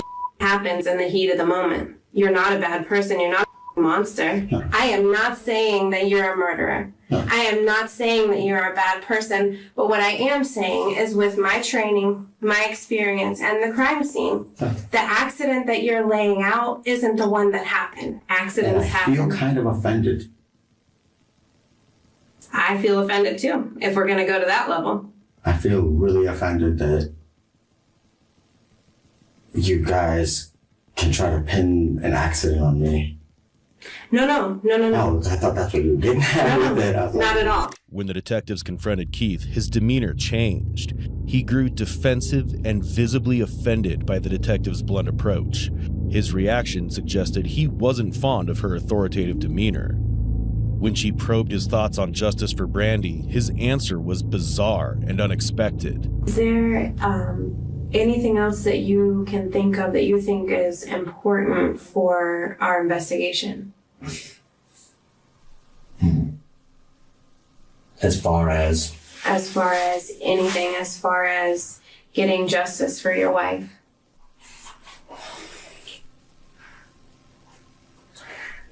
better gun control schools.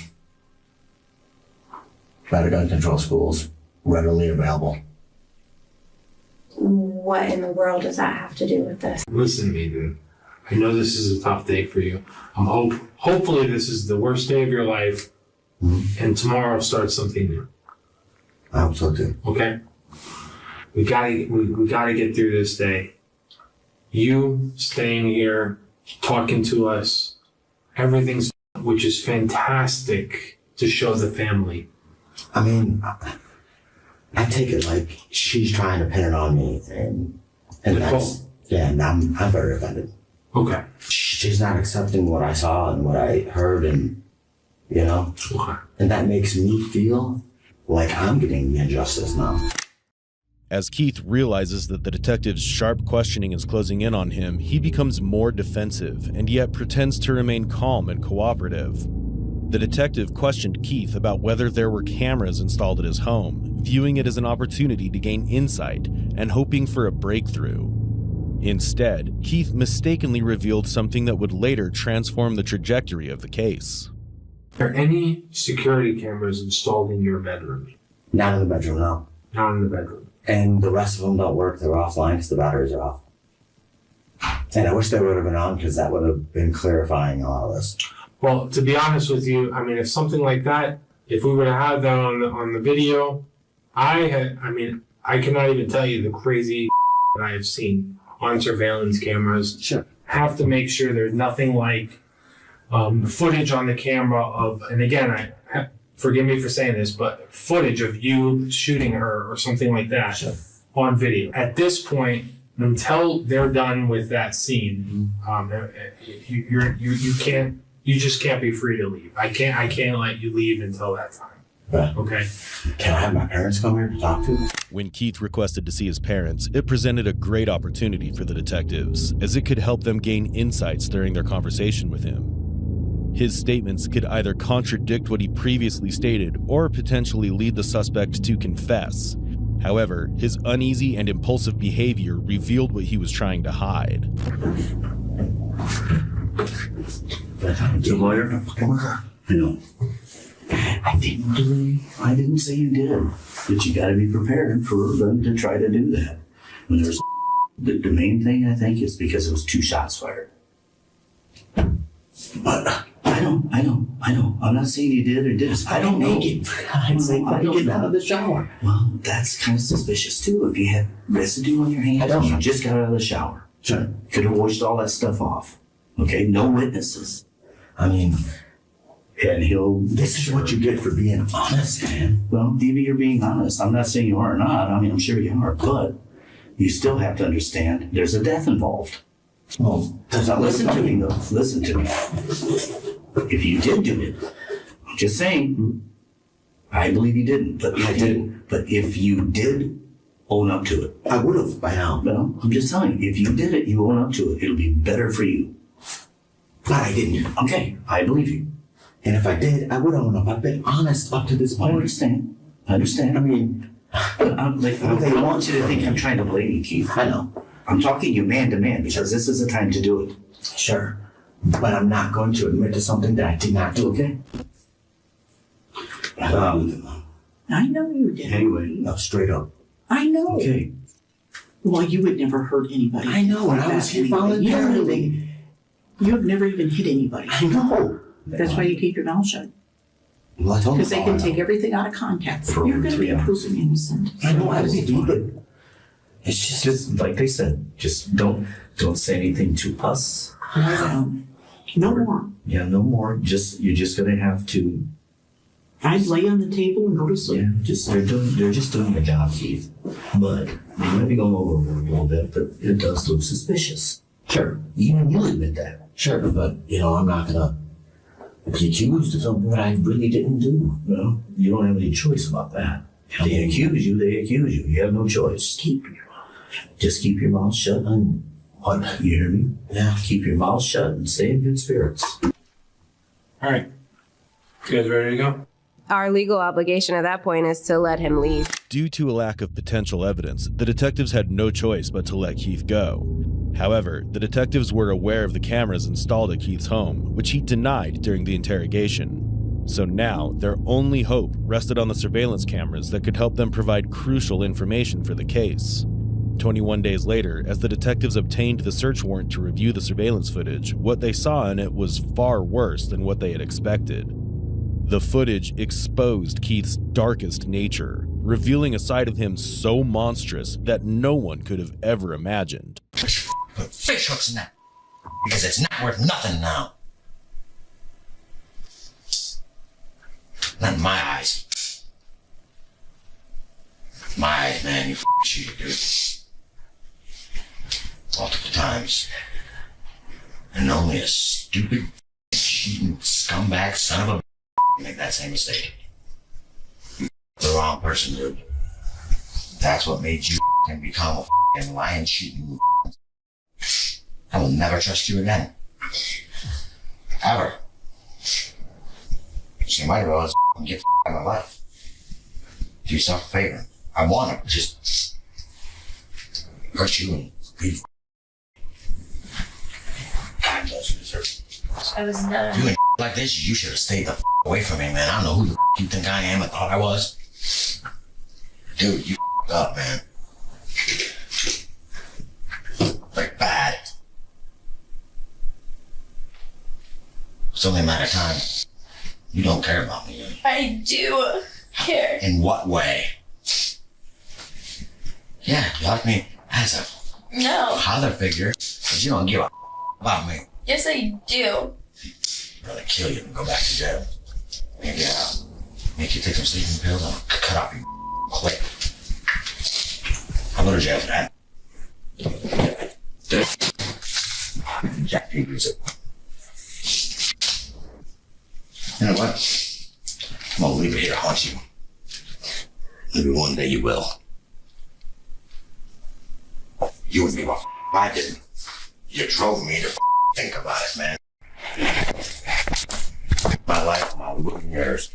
The footage revealed the domestic, physical, and verbal abuse Brandy had endured before her life ended unexpectedly. The revelations Keith shared with the detectives were significant transgressions and not as minor as he tried to present them. However, this wasn't the only thing that shook the detectives to the core, but another shocking footage came into the spotlight. Keith adamantly claimed that he was with Brandy during her last moments, but the footage revealed a darker story.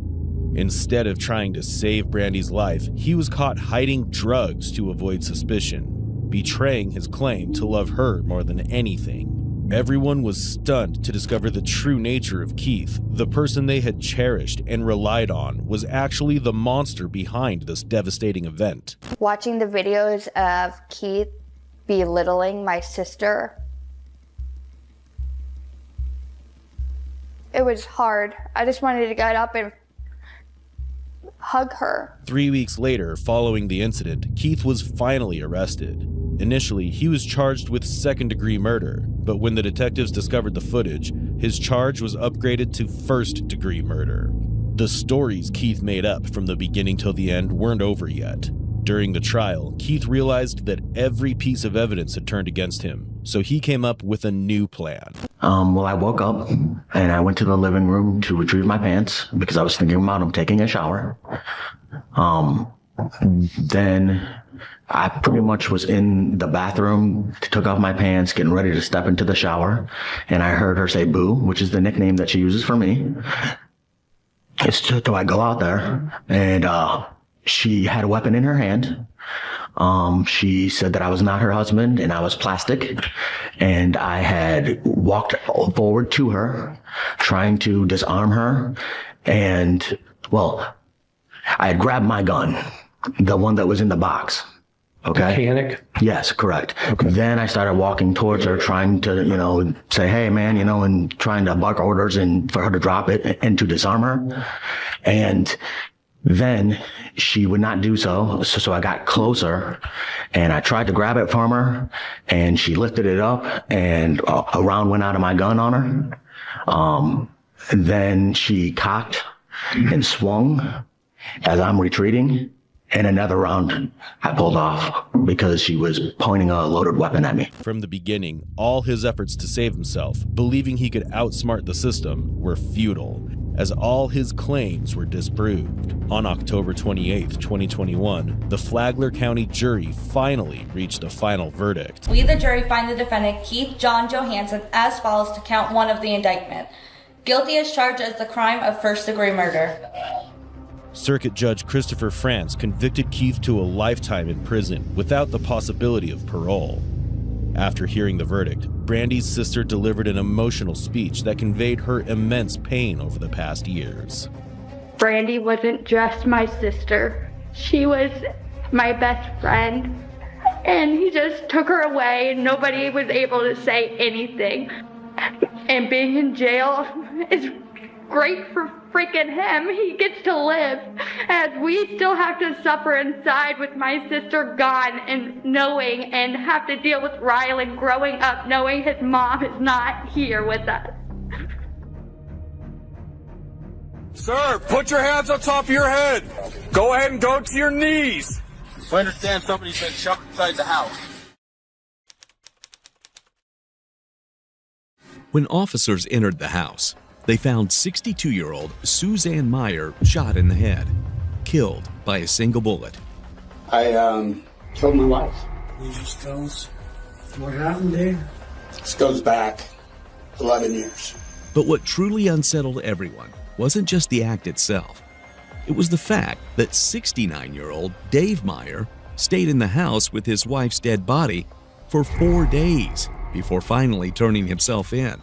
I was in shock. I sat in my house and just tried to not focus on what I'd done. I'm thinking something set him off. I mean, how do you shoot somebody, I'm assuming in the head, while you're rubbing their back? How do you do that to somebody you love? Is it justified? No. Do I feel guilty? Hell yes. And behind the whole story, there lies something far more sinister, a dark truth Dave had kept hidden for 11 long years. He used to make her have with other men, and he would videotape it. On the morning of January 21st, 2023, in Roy, Utah, police received a chilling 911 call from Dave Meyer. He calmly confessed that he had shot and killed his wife, Suzanne, 4 days earlier and was ready to turn himself in. And when officers reached the address, they found Dave in front of his house. Go all the way back to the stop sign. When you get to the stop sign, go down on your knees. You understand? Yeah. I'll go hands on with you. You go right arm, I'll go left. Oh, good. Get down on your knees. Cross Once you're on your knees, cross your ankles. Do not move. Do you understand? Moving. If you do, you'll be dealt with by force. Dave was immediately put in cuffs and was taken into custody. When police entered the house, they found Suzanne's body in the bedroom with a single gunshot wound to her head. The scene was undisturbed, but this was just setting the stage for a case that would only grow darker. Well, I got called here today on a Saturday, and sorry, man. No, you're okay. Maybe you can kind of tell me kind of what's happened. Yeah, I killed my wife. Who's your wife? Suzanne Meyer. Suzanne Meyer. You just tell us what happened, Dave? Yeah, this goes back 11 years. She was run over, had an accident here in Roy. Destroyed her back, her nerves,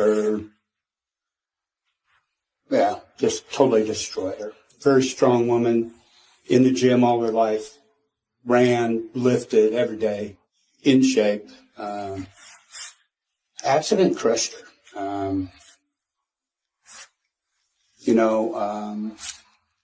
She went to doctors. She finally ended up having some bars put in her back, some steel bars. However, she was never out of pain. This and that medication didn't do any good. She's fought that for 11 years. And finally she had enough. She, here 6 months ago, through injury here and there, she just couldn't go to the gym anymore. She couldn't run anymore. That was her life. That was everything. We lived in the gym. At this point, Dave is just laying the groundwork, calm and composed, almost too collected. But he's moments away from revealing the reason behind the murder. And rest assured, it's just as unsettling as the way he carried it out. And she used to tell me all the time, if it weren't for my dogs, not me, the dogs. She here in the last freaking month, she tell me, here's a strong woman and I just watched her crumble. She would go to the doctors and automatically they would see she's on. And of course, they didn't give her enough to take care of the pain. It was always to dull the pain. Well, back pain is, she couldn't even bend over to pick up anything off the floor. Finally she reached a point, she said, please just me. I couldn't do it. And, it probably went on for a month, where she just kept asking me to and her misery. And I'm not sure when. I don't know if I've been in shock. I don't know if I've been. I don't know. And I think it was Tuesday or Wednesday. We were laying on the bed, and she said, "Please." And she said, "I don't want to live with this pain anymore." And so she was laying half on the bed, half off, and I was rubbing her back, and she said, "Please." I took the pistol, and I was rubbing her back, and I shot her. Husband of the year. Dave Meyer loved his wife so much that he shot her dead. One thing to notice is that there is no way anyone can confirm if Suzanne really wanted to die, and Dave seems to be taking full advantage of it.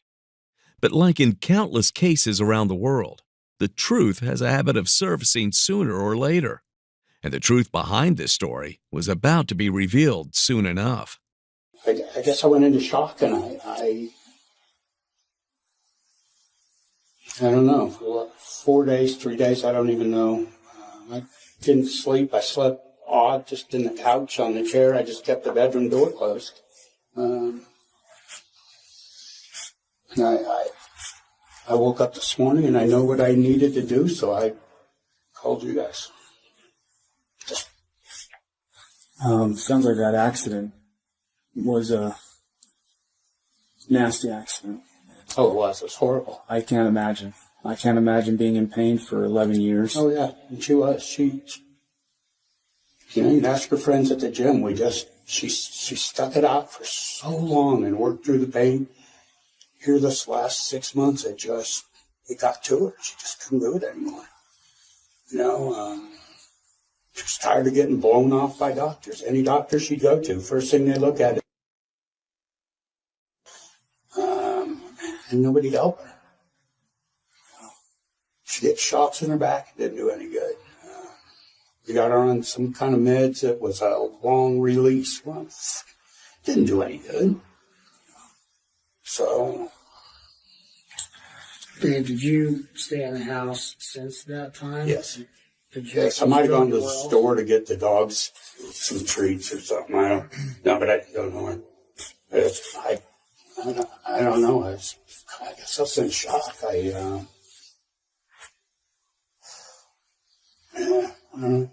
didn't go anywhere. Made the store. Just beyond the store, nowhere else. Dave seems too composed for someone who lived with his wife's dead body in the bedroom for 4 days. In many interrogations, suspects try to dodge guilt by placing the blame on the deceased, fully aware that the dead can't speak for themselves, and Dave is no different. But what he forgot is that the living do speak, and when detectives sit down with Suzanne's sister, she reveals things that make Dave's story sound like a kid insisting he's Superman. Are you okay with talking to me? Yeah. Okay. So, really, right off the bat, I just want to let you talk. And I know you probably got a lot to say. So, and then I'll just ask questions as we go. Okay. Like where should I even start? I don't know. Wherever you feel like starting. It's like, my sister did not want to die. There's no way in hell. This is a bodybuilder who has made plans, still has Amazon packages coming. My mom's dying. She wouldn't have let me do it by myself. That is my sister. Yeah. She did not want to die. And it wasn't a car accident. It was she was jogging and a bicycle hit her. It wasn't a car accident. And when was that? Do you know? It's been 7 years ago. No, before we got together. Oh yeah. So it's been about 10. Probably right after she got with the murderer. Okay, so let me ask you this. Did she ever say to you that she couldn't deal with the pain and she wanted to die? No. She said the pain is horrible, I can't stand this, I don't know what to do. But no, I did not want ever. And there it is. Behind every calm word from Dave hides a carefully spun web of lies. Unaware that others are already talking, he continues his story with full confidence. But the game has changed. Now, as he speaks, one would finally be able to see the cracks forming. You said you took the pistol and shot her? Mm-hmm. What kind of pistol is it? The 9mm. I know. Is it what's the brand? Smith & Wesson. Smith & Wesson. And where did you shoot her at?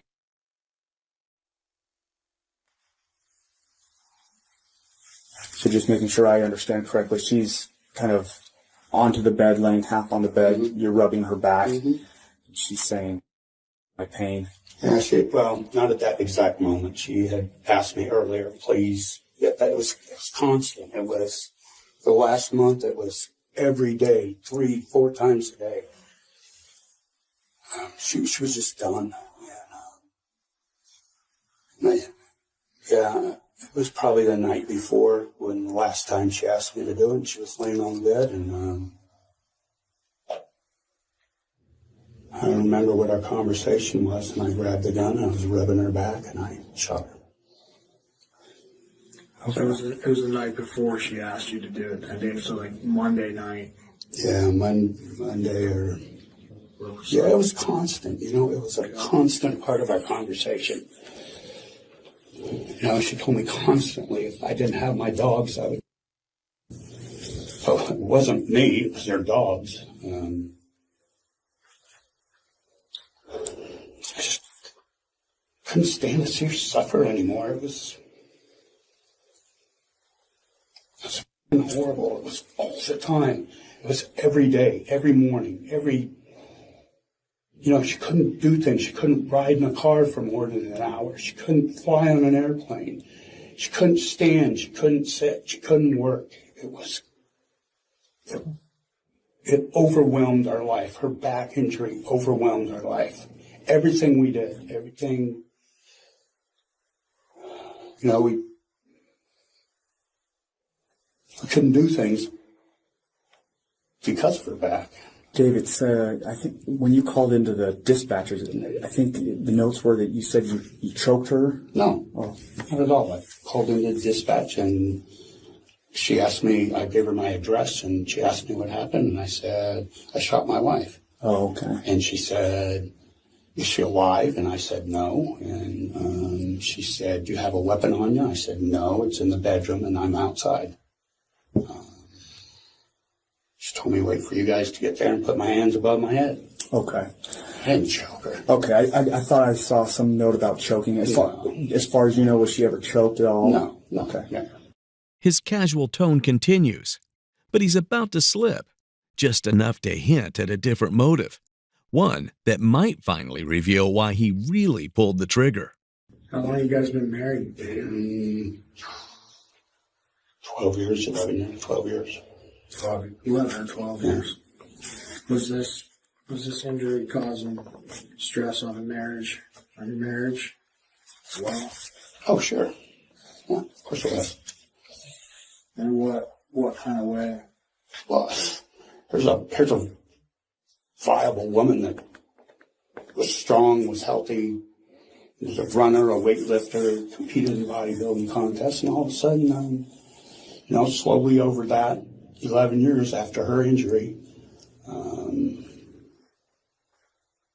she just went downhill. It was just a constant battle on her part to stay out of pain, and she just couldn't do it. And of course, that put stress on me. How did you deal with it? I mean, how could I deal with it, man? I just lived with the pain like I had the pain. There was things we couldn't do. There was, it was just hard, man. It's starting to feel like Dave wasn't just helping his wife, but that his entire life was dictated and dedicated to her injury. Her pain has become his burden, and it clearly affected him.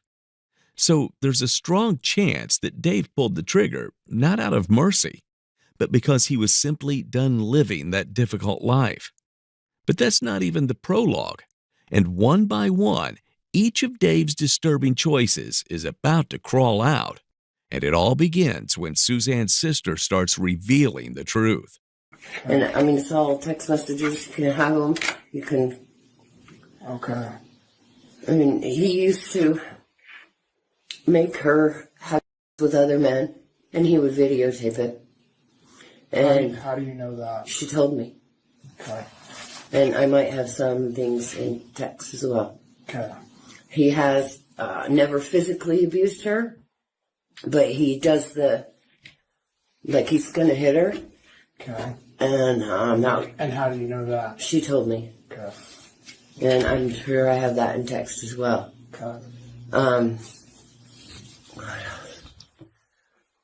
He is a narcissistic sociopath. What do you mean by that? He will forever make himself look wonderful. And that's why it doesn't surprise me he says she wanted to die. Because then he looks like the wonderful martyr and he's doing something good for her. No way in hell. You give your wife a back rub and you shoot her in the head? She didn't even know it was coming. That's the harsh reality behind the actual trauma Suzanne suffered through. It had been showing from the very beginning, but now it all makes sense. Dave's narcissism was always there, and it was quite evident by his choice of words and behavior.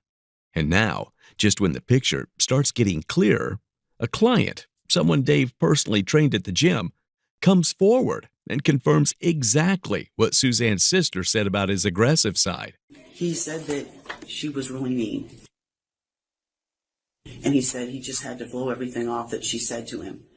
And like she would just like be like saying things to him, just trying to piss him off. And then she'd try to get him to hit her so she could call the cops on him. Okay. And she did a lot of things like that. I just can't believe he shot her. I'm thinking something set him off. And how do you shoot somebody, I'm assuming in the head, while you're rubbing their back, like the KSL says? How do you do that? How do you do that to somebody you love? Like, sure. How do you kill them like that, you know? And there was more humane ways to do it, so a lot of the things just don't make any sense to me. Did he ever have any conversations with you about harming Sue or wanting to hurt Sue or anything like that? Well, a couple of weeks ago, he told me that he almost shot her. A couple weeks ago? Yeah, a couple of weeks ago, he told me he almost shot her. And I was like, God, I said, Dave, don't do that. I said, freaking leave the house, call me, whatever. I said, don't do that. I said, it's not worth it, you know? I think that's when she was just in his face, you know? But that almost shooting quickly turned into a bullet to the head. Unlike the other two, Dave sticks to his script, insisting he was in shock. But the neighbor's surveillance footage gives a different story, showing him calmly doing chores like it was just another Thursday. If he had the presence of mind to take out the trash, calling 911 shouldn't have been too hard. Clearly, there's a lot Dave is leaving out.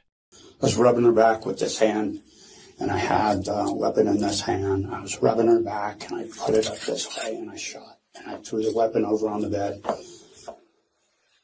And I got up, and I walked out of the room. So the weapon's in the right hand. Mm-hmm. There's no plan as to where you just pointed the weapon at her. Pointed and dead. Okay.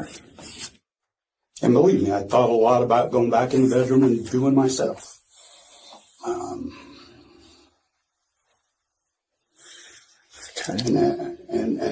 I can't do that. I have to take responsibility for what I did. If there's, she's talking about just. Did she ever mention that she maybe just been? Oh yes, yeah. 2 or 3 times a week, she told me if it weren't for my dogs, I would. Do you know why she wouldn't herself then?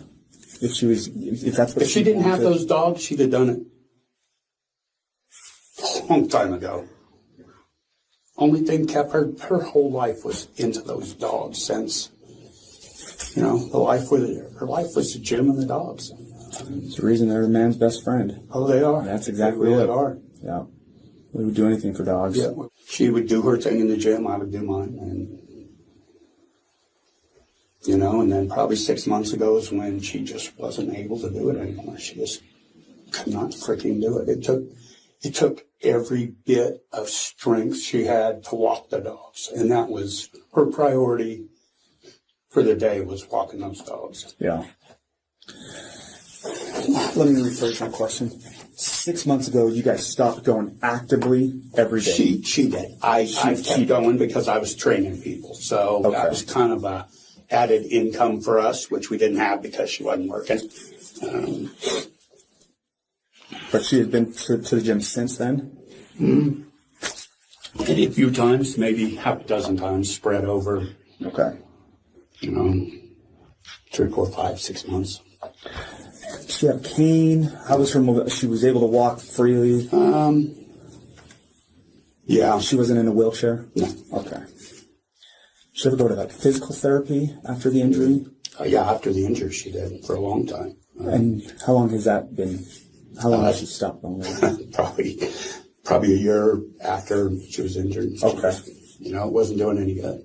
So maybe 10 years ago she stopped with physical therapy. And when she had her little injuries, like her bicep tear and her rotator cuff tear, she went to physical therapy for a couple of weeks on both of those, but it's not for her back.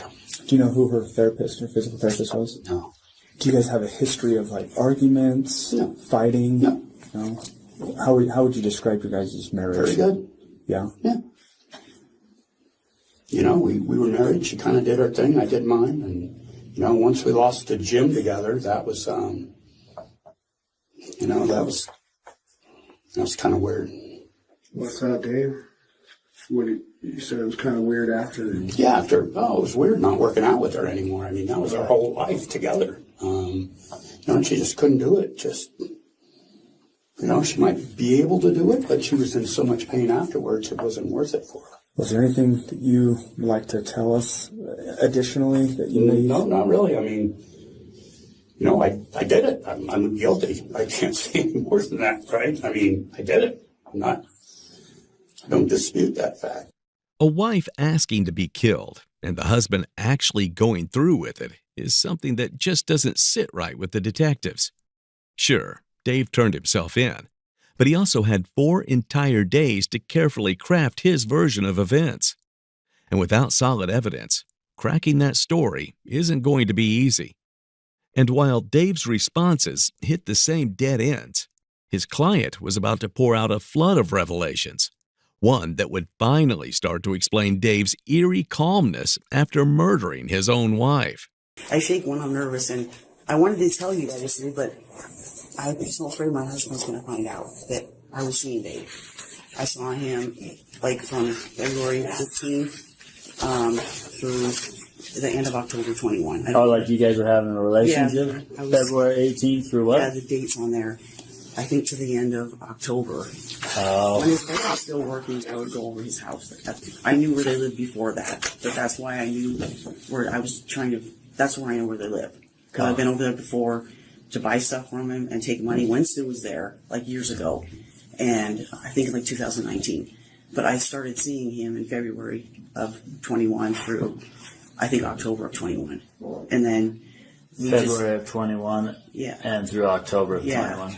Okay. And since then, she hasn't been working, and we're not able to get together. And to make a long story short, as time went on, I just didn't. I loved Dave with all my heart, but I wasn't going to leave my husband, and I don't think he was going to leave his wife. And I just didn't have the heart to tell him, because he's been going through so many medical problems, that I didn't want to be with him anymore. Like, I just wanted to be friends.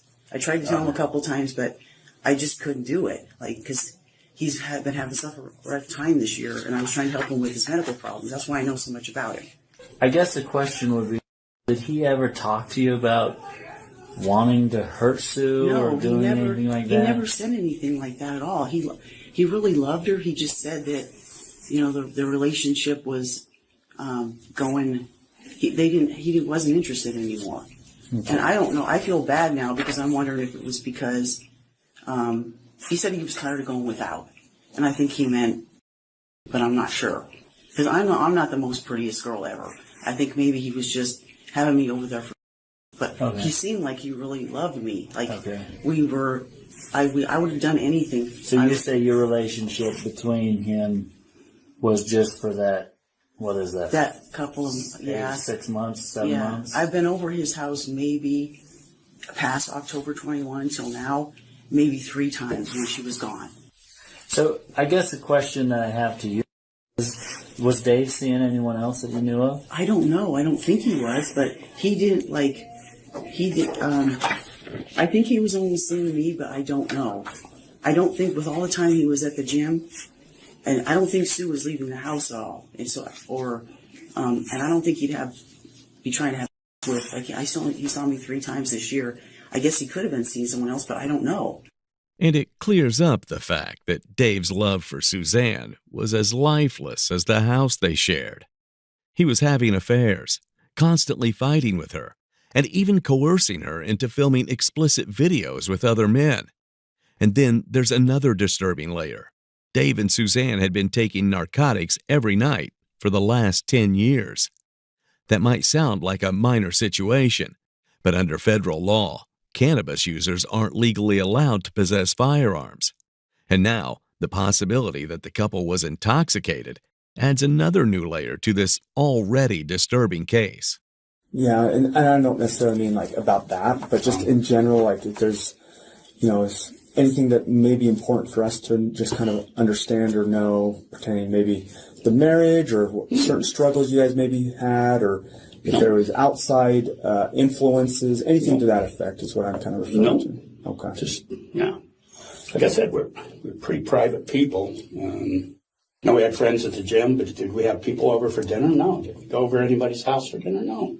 We just didn't. It was just us, and living with our pain. How was your mental health that day? Would you say you had a clear mind? Yeah. Yeah. Okay. Like I said, this is pretty hard to process. You understand. We do, yeah. I did something horrible, and I understand that. And, my mental state that day, I'm sure it was good all day. I mean, I've lived with this. She's lived this. We've lived with this for 10 years, more than 10 years. I think it's been 11. I just want to reiterate, Dave, we're not looking to, I don't want to repaint anything in your, Oh, believe me, it's there. I know. And I just want to travel, kind of walk. I have to try to put myself back in time and try to retrace some steps and kind of go from there. So I apologize if please don't feel like I'm. I understand you have a job. Yeah, be patient with us. That's what we have to just understand and what happened. It's pretty cut and dry. I told you what happened. Yeah, sure. And I told you the why. Anything past that, I don't know. My brain's so jacked up right now. Just down there at the house. They've a couple officers down there. Right.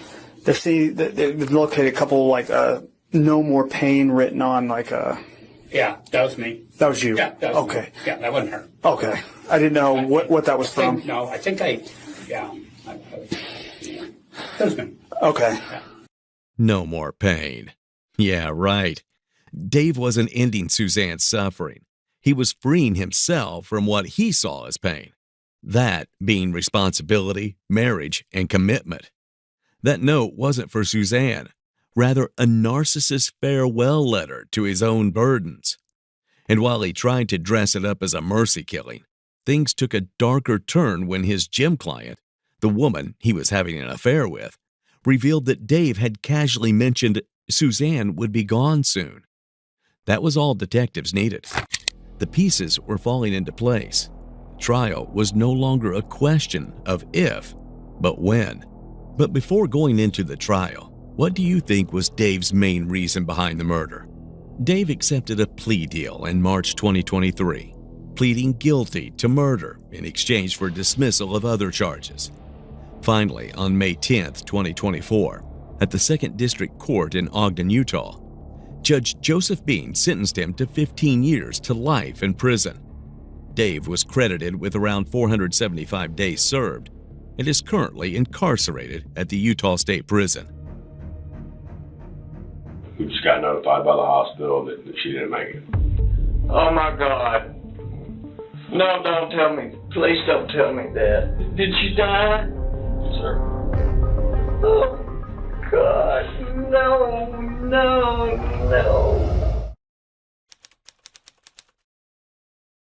This is 64-year-old Anthony Stallcup, feigning devastation after learning about the death of his 60-year-old wife, Judy Stallcup. But the shocking twist is that he's the one in handcuffs. She didn't shoot herself.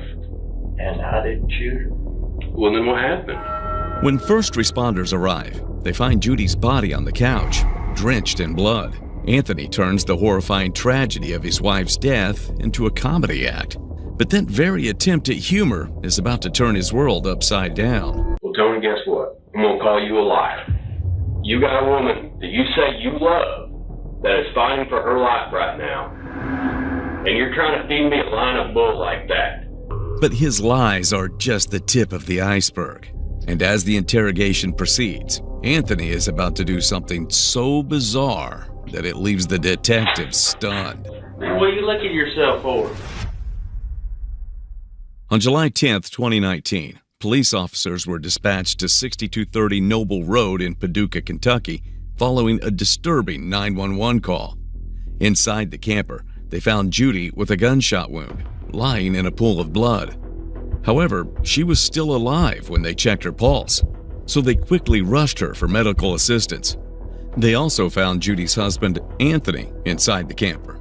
At that time, Anthony was visibly intoxicated and struggling to follow basic commands. However, as soon as Anthony gained his composure, he started staging his story, which would soon land him on the suspect list. Who else was in there? And I said, nobody. Nobody? It was just you and her? Yes, sir. How did he get in there? And I said, well, I called him. Okay. I said, Lord God in heaven, Judy's shot. Somebody come help me. Okay. And you were asleep? Yes, sir. Okay, and there was nobody else in the residence? No, sir. Okay. Then how did she do it herself, or what happened? As far as I know, she did. Was she sitting in the chair when you looked over? When I looked over, she said, Tony, I've been shot. The detectives brought Anthony in for questioning, and the case unfolded with unexpected turns that no one expected to witness. Are you working anywhere, sir? No, I'm retired. Retired? Where are you retired from? Barber. Barber? Yeah. All right. That's a pretty good looking cut you get there. Appreciate it. How long did you cut hair? 30 years. Really? You did it here in town or? In Texas. Oh, okay. How'd you get started doing that? I don't know. Howard Phone and Jack Phone used to have Pandemos out at Reeland. Mm-hmm. And they got me interested in it. No. And I fell in love with it. Yeah. It's just. Where'd you do it in Texas? Sonny's Hair Designs by Accent. Okay. I'm a nice guy. Yeah. Okay. I really am. I just go with the flow and I'll do what I gotta do and that's. Anthony appears cheerful and casually chats with the detective as if nothing's wrong. From the very beginning, it seems his goal is clear: to paint himself in the best possible light. So I lay there, and I'd probably been asleep about 10 minutes, and I heard kaboom. And I said, what the hell did you... You shot me. I said,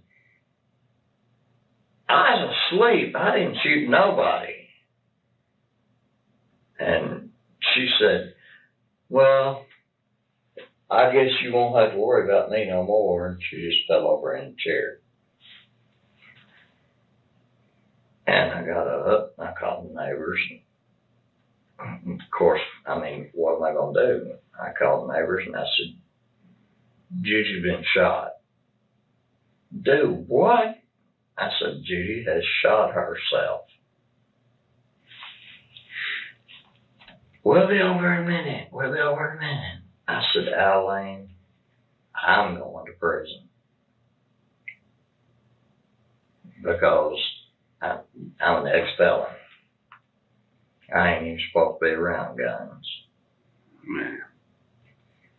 And I said, she has done me beyond belief again. And I said, I don't know what to do. I don't know what to do. She said, well, we'll be over a minute. And then all of a sudden, the cops was there, and here I said it. I told your buddy in there, and I said, well, I don't know if you know it or not, but I'm going to prison. He said, no, you're not even under arrest.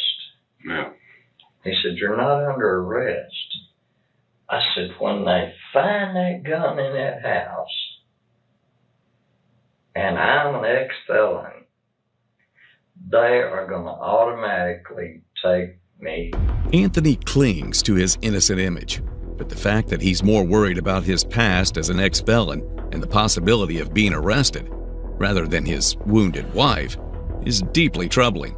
His story lacks genuine emotion, and right on cue, he tries to compensate with a display of fake tears for his wife. But in this process, he is about to make a grave mistake. It's just that simple. Yeah.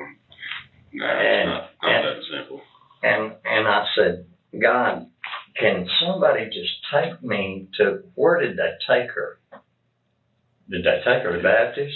Yes. Yeah, they took her to Baptist. Can somebody please get me to my wife? Yeah, nobody can be around her right now, obviously. They've got doctors around her, and they're trying to do what they can for her. I'll sit there till hell freezes over. That's my baby. You fell asleep. Where'd you fall asleep? I went to sleep on the couch. Okay. On the couch. Were you laying down? I was facing this way on the couch against a wall, and all of a sudden I heard kaboom, and I thought, did she shoot me? But no, she's jerky. So you were kind of leaned up against the wall, kind of sitting like you are now, and just leaned up against the wall, and that's no, I was laying down. Okay, you were laying down. Yeah, I was laying down on the couch. With your feet on this side, and head down there. Yeah, I sound asleep.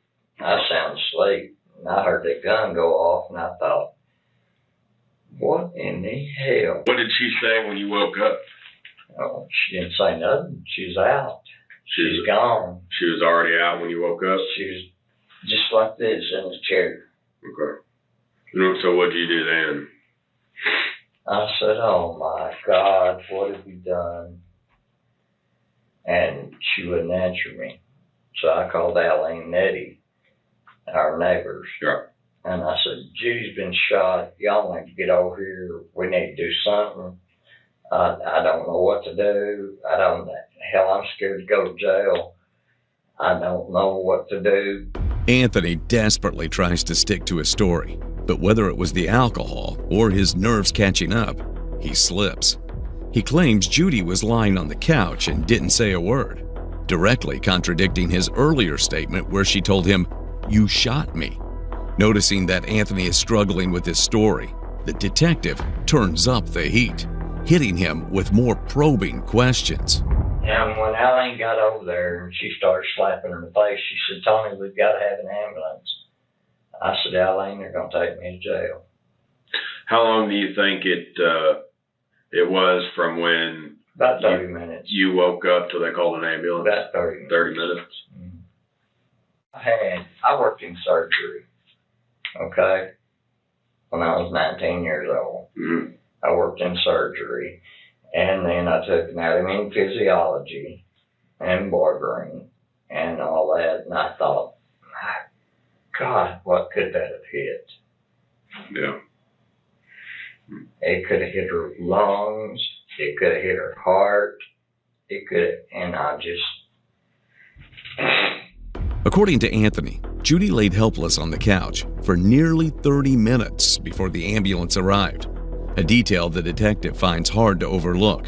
When asked what was going through his mind during that time, Anthony dodges the question, steering the conversation toward an unrelated topic. Isn't it clear that he is desperately hiding something? You called them. What'd you do with the gun after that?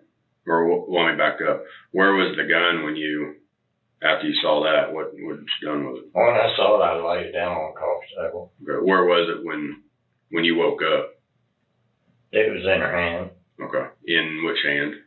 Her left hand. Right hand. Her right hand? Okay. Yeah. Is she right-handed or left-handed? She's right-handed. Okay.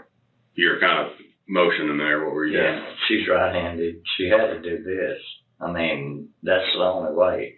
She just could. Okay. But and it was still in her hand? Yeah. Can you kind of describe to me, show me kind of how? It was down in the chair like this. Okay. So her hand was still in the chair? Yeah. Caught up in the moment, Anthony becomes careless. He casually says he doesn't care if the police test his hands for gunpowder residue, a bold statement that he doesn't realize will come back to haunt him. But once the detective wraps up the interrogation, Anthony will understand just how serious that slip-up was, and he'll do something truly bizarre to escape the consequences. So what led up to this, you think? Me drinking again. But you just started drinking today, right? Yesterday. You only had 3 beers? Yesterday. Okay. So you went to the store yesterday with her? Yeah. Okay. Yeah. So how many did you, like, have a bunch yesterday or something? Or there was an 18-pack and there was 2 left in it, but all I did was drink and go to sleep. Okay. I mean... So you drank 16 yesterday? Or I'm the most non-violent person you'll ever meet in your life. And I mean, it's not illegal to drink beer in your own camper. I'm just trying to, obviously, right. Everybody. What led to it, and she don't like I said, we're both alcoholics. Right. And for me to drink a beer is just like, oh my God, help me. That ain't, I mean, what had she been saying about the drinking? You said you think that, well, that's why. Okay. In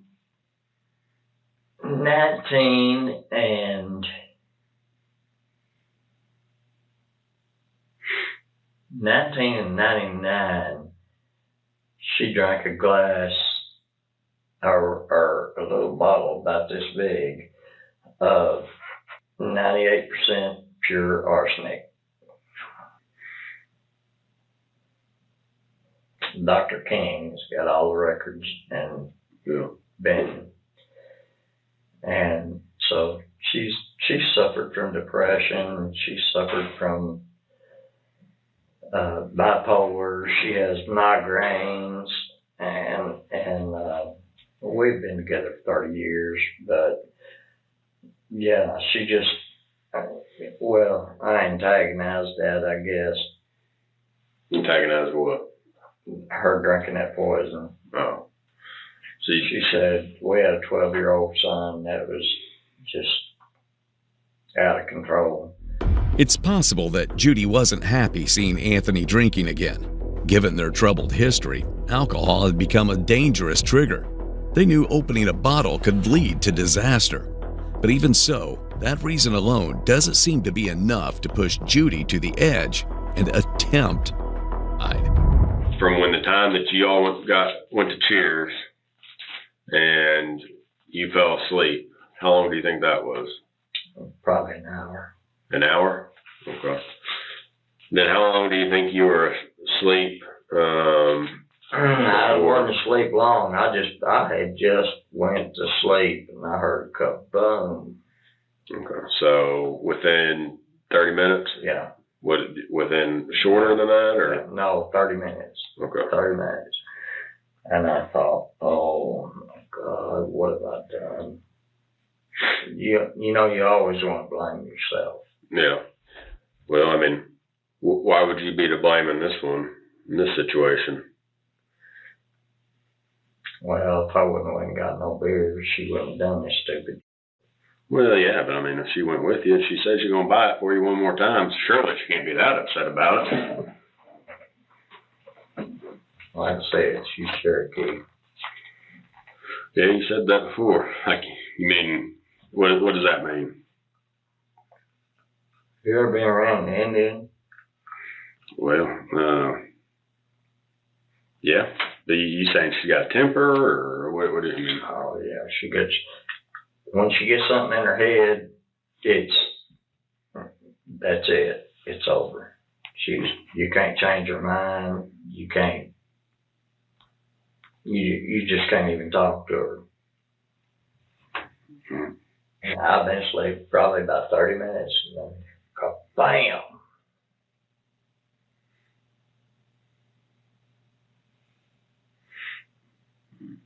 Then you woke up when you heard that. The story takes another unexpected turn when Anthony suddenly starts blaming himself for what happened to Judy. But just as quickly, he backtracks, shifting the blame to Judy, calling her a hothead and suggesting she caused the situation. That slip is all the detectives need to catch a whiff of the real story.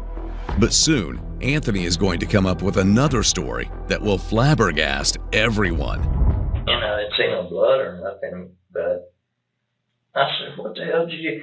I thought maybe she just shot to save land, or where I grew up, hell, she fly on the wall or something. Right. You know, I mean, I'm no biker. Right. And I thought, what has she done? And she said, I'm shot. And I said, oh, you ain't shot. Leave me alone. Just let me go back to sleep. And it got real quiet, and I rolled over and looked at her, and she just... And I said, oh my God, what have you done? And I called Eddie and Al Lane, and I said, Eddie, y'all, somebody get over here. Something's wrong. I think Judy shot herself. I don't know what the hell's going on, but please come over. And then you noticed that she wasn't saying anything? Yeah, and I tipped her over, and that's when I saw a gunshot hole right here. And I said, oh, God. So is that like the first thing you did after you heard that is ask her what she did? Yeah, I jumped up because she's already over like this, and I jumped up and I said, Judy, wake up. Judy, don't do this, because she's done stupid before. And I said, Judy, talk to me. At least, come on, acknowledge me. And she just, and I said, and I grabbed her shoulder and pulled her over, and I said, oh my God. Until now, the detective hasn't revealed Judy's death to Anthony. A parallel investigation is underway, with neighbors being questioned while Anthony is being grilled in the interrogation room. But Anthony has no clue, and he is about to come up with a more bizarre story, making it painfully clear he's lying. People don't kill themselves over beer, though. I mean, I understand even if you both are alcoholics. Yeah, I mean, you don't know my life. I mean, I would think she'd shoot you over, get you to stop drinking. That's what most women would do, right? I wish she would. I mean, why would she shoot herself when you heard the boom? Right. What happened right then and there? Right when you heard the boom? I jumped. Mm-hmm. I jumped up off cat. The dogs don't like loud noises. They don't like thunder. Yeah, most don't. The dogs were going crazy, and I jumped up, and she said, I've been shot. All right. So, your dogs, are they kind of pretty protective of y'all? Oh, yeah. They bark when people come over? Well, they're territorial. Yeah. You know, somebody comes in the yard, or gas people been working out there or whatever, they go nuts and barking and carrying on, but I don't think they ever hurt anybody. They hear people outside? Yeah. So they'll be inside though, they're the gas person? Oh, they're always inside. Okay. But they hear the gas person coming? Oh, yeah. And get loud and meter reader or whatever, and they'll start barking and bristles come up and all that. And they wake you up in the middle of the night. So I know a lot of dogs do.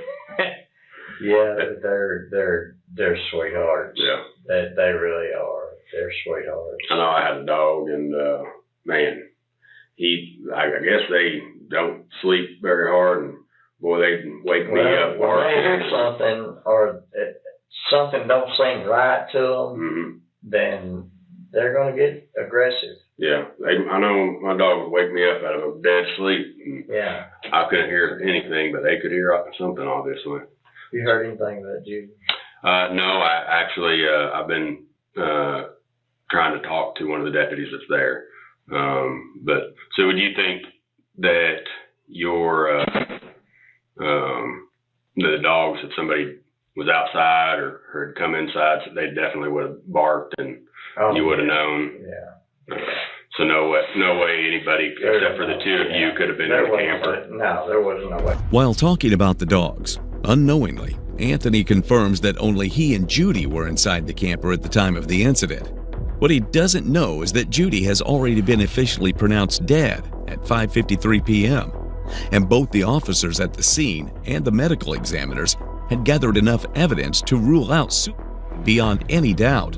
With that, the detective officially begins treating the case as a homicide and plans to drop a bombshell. What's the problem? What am I facing? For what? For anything. I'm just talking to you right now. I understand. I mean, just because there's a gun in the house, I mean, you said it's locked away. Yeah, I mean, yeah, and it's Judy's. Yeah, man, I think you're getting wrapped around that too much. Oh, hey, and I'm scared to death. I understand that. I mean, I understand that. I'm 63 years old. And I don't. So on the note of you being scared to death, just because you saying you're scared to death and you've been down here, we've been down here for a while, and I do appreciate you coming down here because obviously we need to talk to you. Right. You're the only one there. Need to figure out what led up to her doing this. Since you're here and we've been here for a while, I'm going to read your rights, okay? Here we go. You're not under arrest. Okay. You're not. Okay. I'll take your word for that. You're not under arrest. Before you remain silent. Before you ask any questions, just know your rights. You have the right to remain silent. We have a couple different detectives over there, as well as doctors, obviously, that have seen this stuff. And they've spoken to people that see gunshot wounds on an almost daily basis, okay? And what they're telling us is that there's absolutely no way that she could have shot herself the way that she's been shot. All right. So we need to figure that out right now. Okay. I mean, how can we explain that? I wish I knew. I wish I knew. I really do. Well, Tony, really, I mean, I've been trying to wrap my head around it. You know, professionals, experts saying there's no way she could have shot herself in that manner. So there's really only two things that I can think of. And, you know, you tell me what's right, what's wrong, all right? Now, I don't want to put words in your mouth or anything. You're going to have to be the one that tells me which is the right one.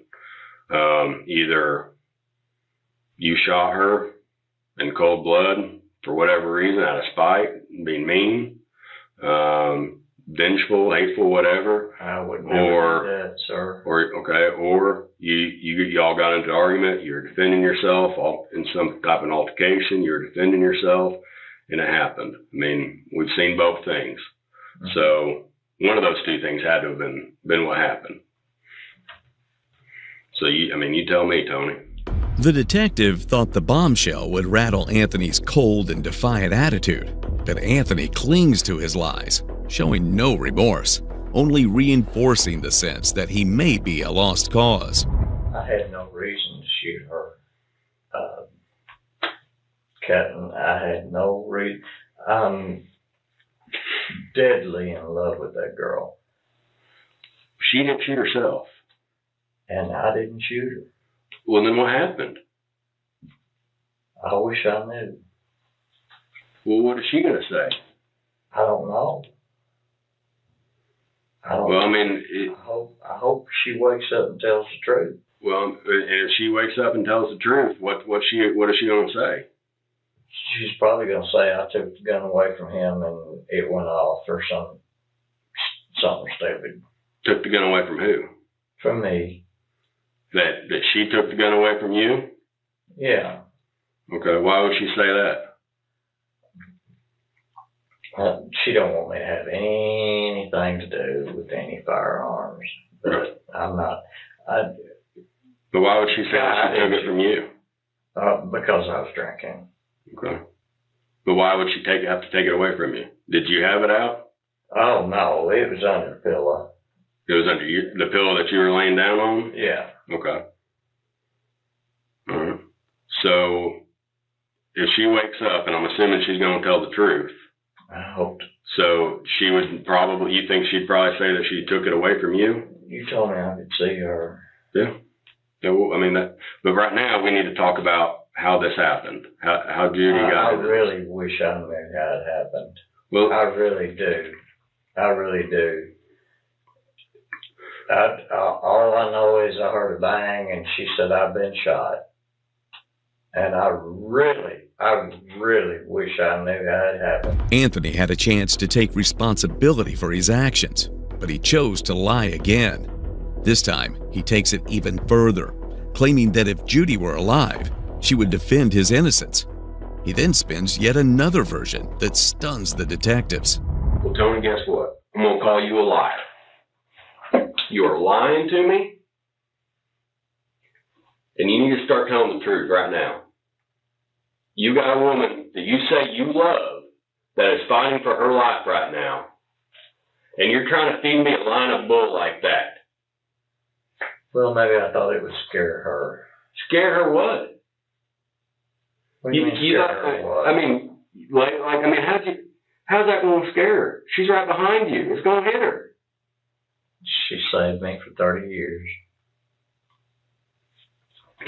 So did you point it like this at her to scare her? No. Then how were you to scare her? No.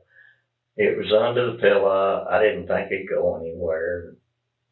So you thought that you were going to scare her by making her think that you were trying to kill yourself? Yes, sir. Or by shooting Yes, sir. and thinking? Yes, sir. So you didn't think that somebody a foot away might get hit by this bullet? No, sir. That never crossed my mind. How does it not cross your mind? I don't know. I'm stupid, I guess. I mean, bullet stops once it hits something, right? Sometimes. I thought. It's got to hit something like this. You thought a pillow was going to stop it? Yeah, I thought the pillow in the couch was going to stop it. Yeah. Come on, man. I did. I swear to God, I did.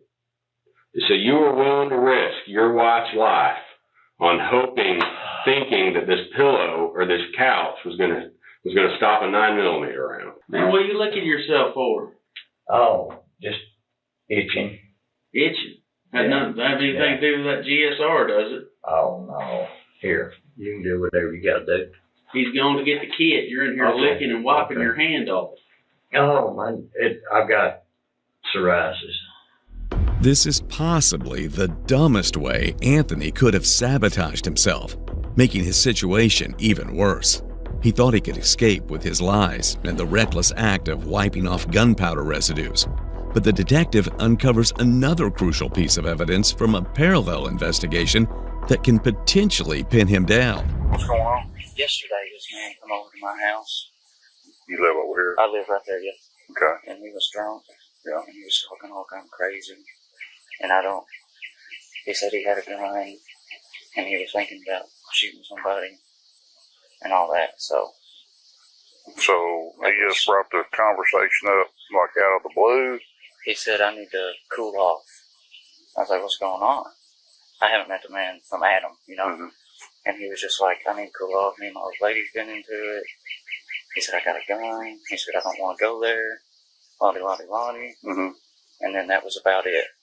He sat there and just kind of talked.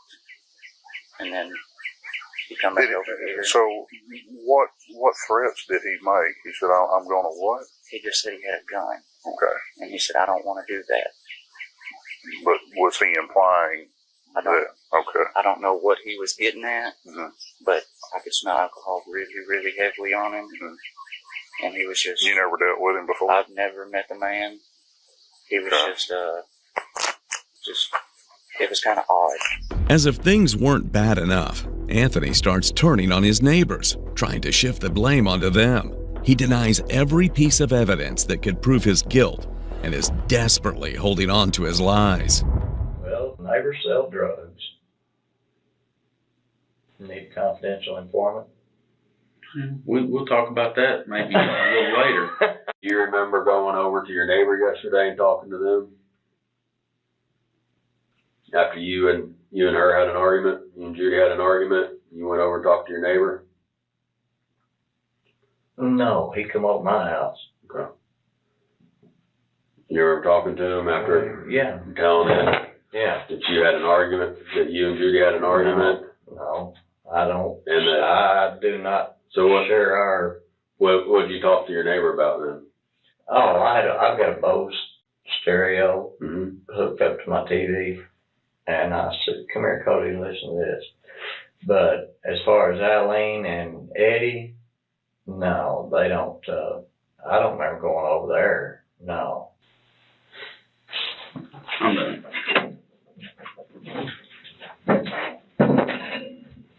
We're gonna get some paperwork together, okay? A little glass of water or something. Get you a glass of water. We're gonna get your paperwork together. Thanks, okay? sir. I appreciate it. All right. Since Anthony refuses to back down, even in the final stretch, the detectives decide to break the news of his wife's death, hoping it will make him pause and reflect on his actions. I don't know how to say this other than we just got notified by the hospital that she didn't make it. Oh my God.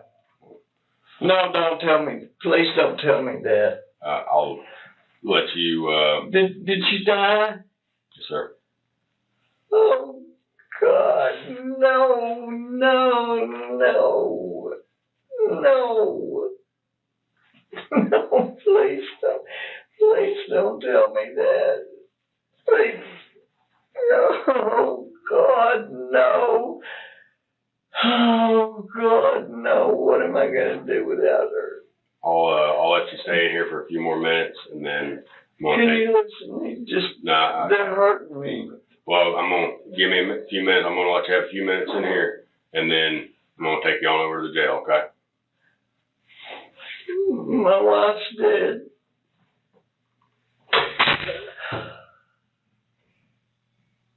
Though the news of Judy's death brings Anthony to tears, he still refuses to confess his guilt to the cops. Was it his battle with alcohol that spiraled out of control? Or was Judy's death the result of a cold, calculated act, fueled by a hidden grudge? The trial lasted just one day before the jury returned a verdict. Anthony Stalcup was eventually found guilty of murdering his wife in August of 2021, almost 2 years after he shot her inside their camper. In 2023, the Kentucky Supreme Court convicted Anthony of the murder of his wife and sentenced him to 35 years, plus 8 years for unlawful firearm possession, for a total sentence of 43 years in prison. You're guilty of something. I'm not. I didn't kill my wife. And nobody's accused you of killing your wife. That's the first time that word has even come out in this entire conversation. Is that? No, you said that you killed your wife. I didn't. I never asked you that. It was at this moment 73-year-old Philip Snyder realized his devious plan was over. The man had just murdered his wife, Roberta, and thought he could get away with it by spewing some bizarre stories. I was just barely able to lift her up and throw her over the edge. And then put her in the river. And then current took it away. However, the truth was far more horrifying, and the detectives already had him cornered. We have pictures of your truck in Worcester, Ohio, without her in it, although you say she is. But that lie is on top of all these other lies. But Philip was one deceitful murderer, and the detectives had to do much more than just manipulate him. While she was asleep on the couch, you put a plastic bag over her head, which is and tied it up. She was on the plastic. But how'd you get her on the plastic? She fell in it. Was that all to what Philip had done, or was there something even more sinister? To uncover the truth, the detectives would soon take an unbelievable step. I don't even care if you cut her up, put her in a blender, and drank her for breakfast. On January 4th, 2018, Philip Snyder informed his in-laws that he was taking Roberta on a trip to Memphis. Roberta, who was ill and wished to visit the place one last time, had accompanied him, or so he claimed. Upon Philip's return home alone, controversy ensued. He explained that Roberta had passed away during the trip, prompting relatives to become suspicious. On January 10th, 2018, they alerted the police to investigate Philip's story. Hey, Phil. Are you Phil? Yeah. You mind if I step in for a second? Sure, good morning. How you doing? Doing good. Good. Hey, we had some calls from family members, and they just wanted us to come out and check and make sure you're okay on you and your wife. You guys okay? I'm okay, yes. Okay. My wife passed away Okay, when that happened? the 6th. The 6th of January? Yeah. Okay. Right away, alarm bells went off in the detectives' minds. Philip showed no signs of a man grieving the loss of his wife of over 50 years, but it was what he said next that would turn their confusion into outright suspicion. So when they transported, did you speak with the coroner or? No. No? No. So what happened? So where's your wife now? What happened to her? They took her to a place where they cremate people. Okay, and you don't know where that is either? No. They said I didn't need to stay. If I wanted to, I could just go ahead and go home. Okay. So what are they going to do with the cremation? She didn't want no ashes kept back. No loving husband could possibly be unaware of what happened to his deceased wife. It was unthinkable that someone would abandon the body of a loved one without knowing its whereabouts. So when this all happened, the ambulance transported to the hospital. Wherever to. So you don't know the ambulance or the hospital or anything? No. This was the moment Philip Snyder became the prime suspect in his wife's death. The detectives needed critical information to uncover the truth. And what better way than to stay close to Philip himself? So once again, they arranged a meeting with him. Who took her and where did she go? I don't know for sure. I don't know. Do you know that there's going to be some people that may think you did something to her? I didn't. But I'm just asking you, do you know that there are some people that may think that of you? I didn't do anything to her. You know, I'm already getting phone calls from the news channels. This is going to be a big story. That's exactly what happened once officers gathered all available surveillance footage to trace Philip's trip to Memphis. In one particular clip from January 7th, Philip was seen in the driver's seat, but there was no sign of Roberta. On January 14th, when detectives confronted him, his story took a completely different plot. That's the reason that you didn't see her on the videos, because she was already dead. She was dead on the way down. Oh my goodness. She was, but I wanted to get her to Graceland. So I did, but I didn't harm her. I did not harm her. I wanted to make it so that she could be there.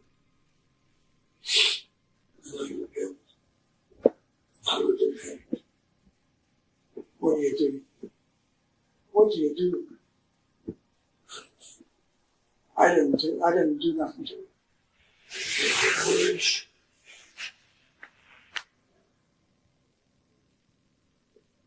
See, the Kentucky River or the Tennessee River was on the way home. I put her in. I was just barely able to lift her up and throw her over the edge. And I put her in the river.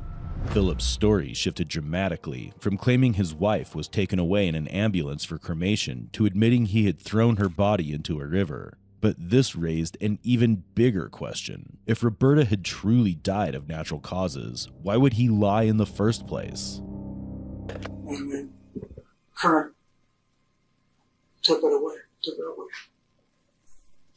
So why did you throw her in the river? I didn't want her to be cremated. I wanted her to be with nature. And I wanted her to be safe with nature. And I figured if she went downstream, no one would ever be able to find her. You want to take me to jail? I want to take you to jail. No. Surely Mr. Nature Lover wasn't headed straight to jail just yet. There were still critical steps before that, starting with a thorough house search and a grueling interrogation. The search proved to be a game changer when a sniffing dog uncovered something in a box in the basement. A bloody, torn piece of cloth that belonged to Roberta. By then, Philip knew dark days were ahead. In a desperate move, he left a letter for his son, Kenny, insisting he hadn't harmed Roberta before attempting to take his own life, but failing to do so. And once again, the detectives found him, ensuring he's still far away from escaping the hands of justice. So, why'd you cut up her shirt? I didn't.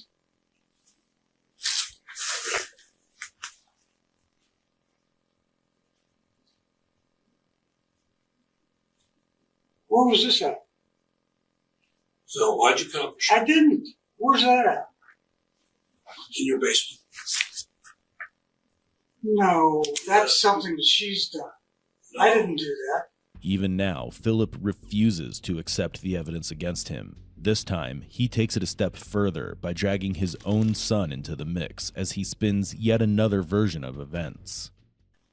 Here's the thing that really bothers me the most. If you are innocent, you want the truth to be out, the whole truth. But we have indisputable evidence that you're not being truthful. So why don't you just explain to me so I don't have to go and tell the grand jury what I think happened, so we can know exactly what happened. Kenny deserves to know where his mom is. I've told you before, and I'm telling you again, I will drive you there. We will go and get her. Don't let the final chapter of this story be written by law enforcement.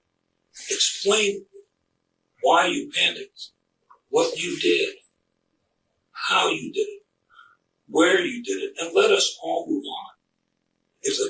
I don't want to continue this. But what to say is just the truth. Did she die at home, and you took her to Memphis anyway? I mean, I understand that if that's what you did, but I know she wasn't riding in your truck. We got indisputable evidence that she was not in your truck, at least not in the front. Okay, so if she was in the back, what difference does it make if she was in the back between Columbus and Cincinnati, or if she was in the back when you left your garage? What difference does it make? Other than it's true. Have Kenny come in, please. Bye, dude. They think she died at home. Oh, did she? Yes. I took her to, she wanted to go one more time to, I asked you this last night. I know. So, okay, now, tell us about what happened. You asked for Kenny to come here, and we don't have a problem with that. We just made a nice little breakthrough, but I'm still telling you, you got to explain the whole thing. She coughed phlegm, a large amount of phlegm, and she passed away. And her tongue was like swollen, and I panicked. And I don't know why I took the heart. Okay, but hold on a second. When did she pass away? You drove to Memphis on the 4th, right? When did she pass away? I guess on the 4th. When did you cut her shirt off of? I don't remember doing that. You were just going to tell him you cut it off. And then I interrupted you, cutting and I'm sorry. my mom's shirt. I don't remember doing it. I was in shock. I don't know. Phil. I don't know. At this point, Philip's statements are all over the place. Even his son, Kenny, has begun to realize that his father has done something terrible. But now, it's time to listen to Philip's final story. It, once again, is going to take an insane turn. She coughed up a big chunk of phlegm. When? At home. When? Did it happen on Wednesday night, or did it happen Thursday morning? Thursday, I think. Phil, Thursday morning. Phil, let me tell you something. I don't know for sure. It's been, how long ago? It's been a while. Anyway,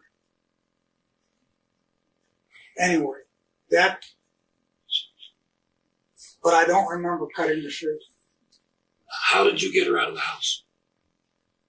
I carried her out of the house. Over your shoulder? Yeah. Drag her? No. Was she wrapped in plastic? Yes. So this 2 garbage bag story? Was that It was at home. It was I didn't want her to urinate all over everything if there was any. Because I heard that if a person dies, they'll start to urinate. And I didn't want that to happen, so I put a bag on around her bottom. You didn't use the plastic that you were laying on? That same kind of plastic? No. No. So you expect us to believe that your wife is dead. In other words, she can't help you move her. And you put a garbage bag around her bottom and carried her out to your car. Out to the back of the truck. Up to the truck. If she lost weight. She didn't weigh as much as that. Let's leave her out of this. So, she died at home. Yes. The story has changed 3 times, but it was clear that none of it makes any sense. If his wife had truly died of illness, why not just bury her or cremate her like any normal person would? Why go to such lengths to hide the truth from those closest to them? Philip being guilty was crystal clear, but the officers had no choice but to wait for more concrete evidence. I haven't counted, but I bet I got more than 20, probably not 50, but more than 20 lies. And you lied to him in the beginning. You lied to Brian. You lied to every family. You called every single one of them and told them a different version of the story. And you know what that tells a person that's been a policeman all his life? You're guilty of something. I'm not. I didn't kill my wife. And nobody's accused you of killing your wife. I didn't. Yeah, that's the first time that word has even come out in this entire conversation. Is that? No, you said, did you kill your wife? I didn't. I never asked you that. I've never asked you that. I've asked you what happened. I didn't harm my wife. Well, you said that a bunch of times. You said that in a note, didn't you? Did you leave a note for Kenny? Why? I wanted him to know I didn't harm his mom. Okay. But honestly, do you think he knows that now? I hope he does. But how does anybody know anything if you are still being deceptive? The case was far from over as there simply wasn't enough direct evidence to arrest Philip. Reluctantly, they had to let him go. However, the detectives weren't giving up. They meticulously devised a plan that would soon crack the case wide open. The detectives enlisted the help of retired undercover agent Joan Bauer for the job. For the next 3 months, she was assigned the task of uncovering the truth behind Philip's story. Hi, how are you?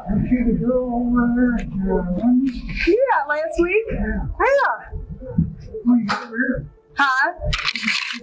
Different restaurant. Yeah, I can't go to the same one every day. However, that wasn't how it all began. Joan adopted the alias Missy for the job. Week after week, she visited Philip's regular hangout spots, mainly the fast food restaurants around town. It took some time, but Missy gradually became a familiar face to Philip, and even before Missy had a chance to get close to Philip, she stumbled upon a crucial piece of information from one of his friends.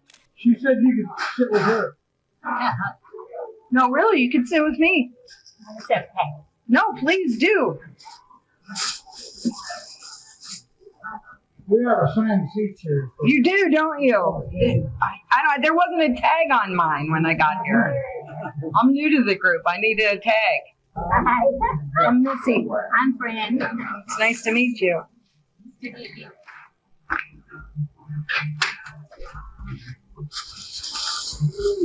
You smell good. Oh, do I? Yeah. I can't even smell it. What you smoke? Oscar. Is it? Oh, it smells good. You get warm. Yeah, have a good one. You too.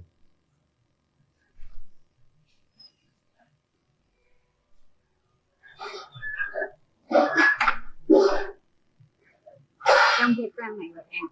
Oh, really? With that guy there? He's the one that likes this. Somebody was telling me about that. Yes. Yeah. They can't find the body, so they can't charge it. Do you think he did it? He said he did, and then he's not well in the head. Missy, as we're calling her going forward, knew it was time to step up her game in order to get a confession from Philip. She took a chance by starting to go on walks with him. During their conversations, she fabricated a story about her mother being sick and how she was exhausted from caring for her.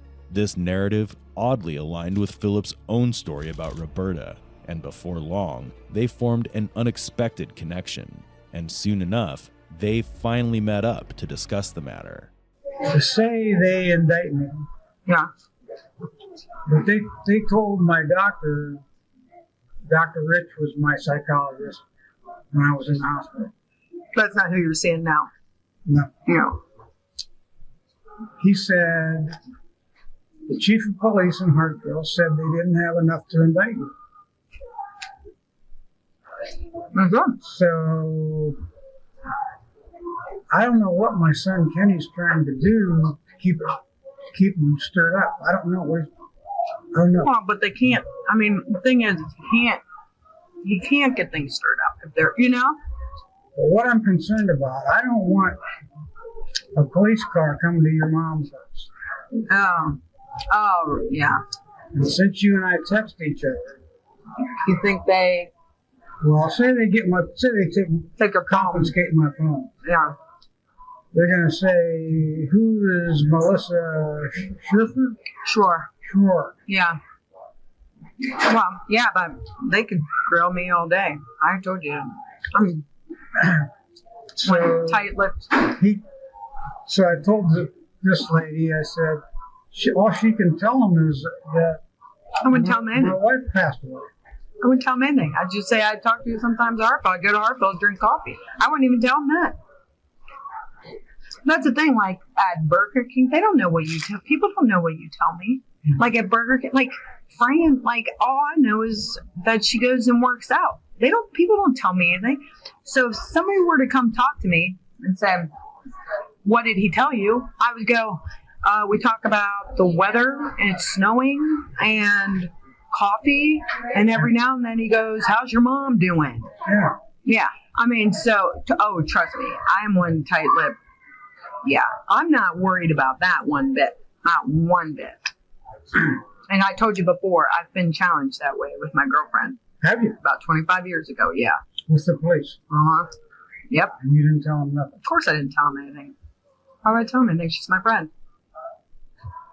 I don't want to see her in jail. Missy's responses are perfect. She knows exactly how to reply in a way that would put Philip at ease. On top of that, when Philip hears that Missy has been helpful to a friend during a police intervention, he starts to feel even more comfortable with her. Now the question remains, how much will Philip start to share? I felt bad. I thought, he probably thinks I'm like all kinds of yesterday, like after yesterday. He probably thinks I'm all kinds of crazy. No. Okay, because I just... No, I don't. That's just sort of how I roll. That's why, and I didn't mean it mean when I go, oh, I think you did it. I just think you did it because I think we're a lot alike, and I know that I would do it. I'm intrigued.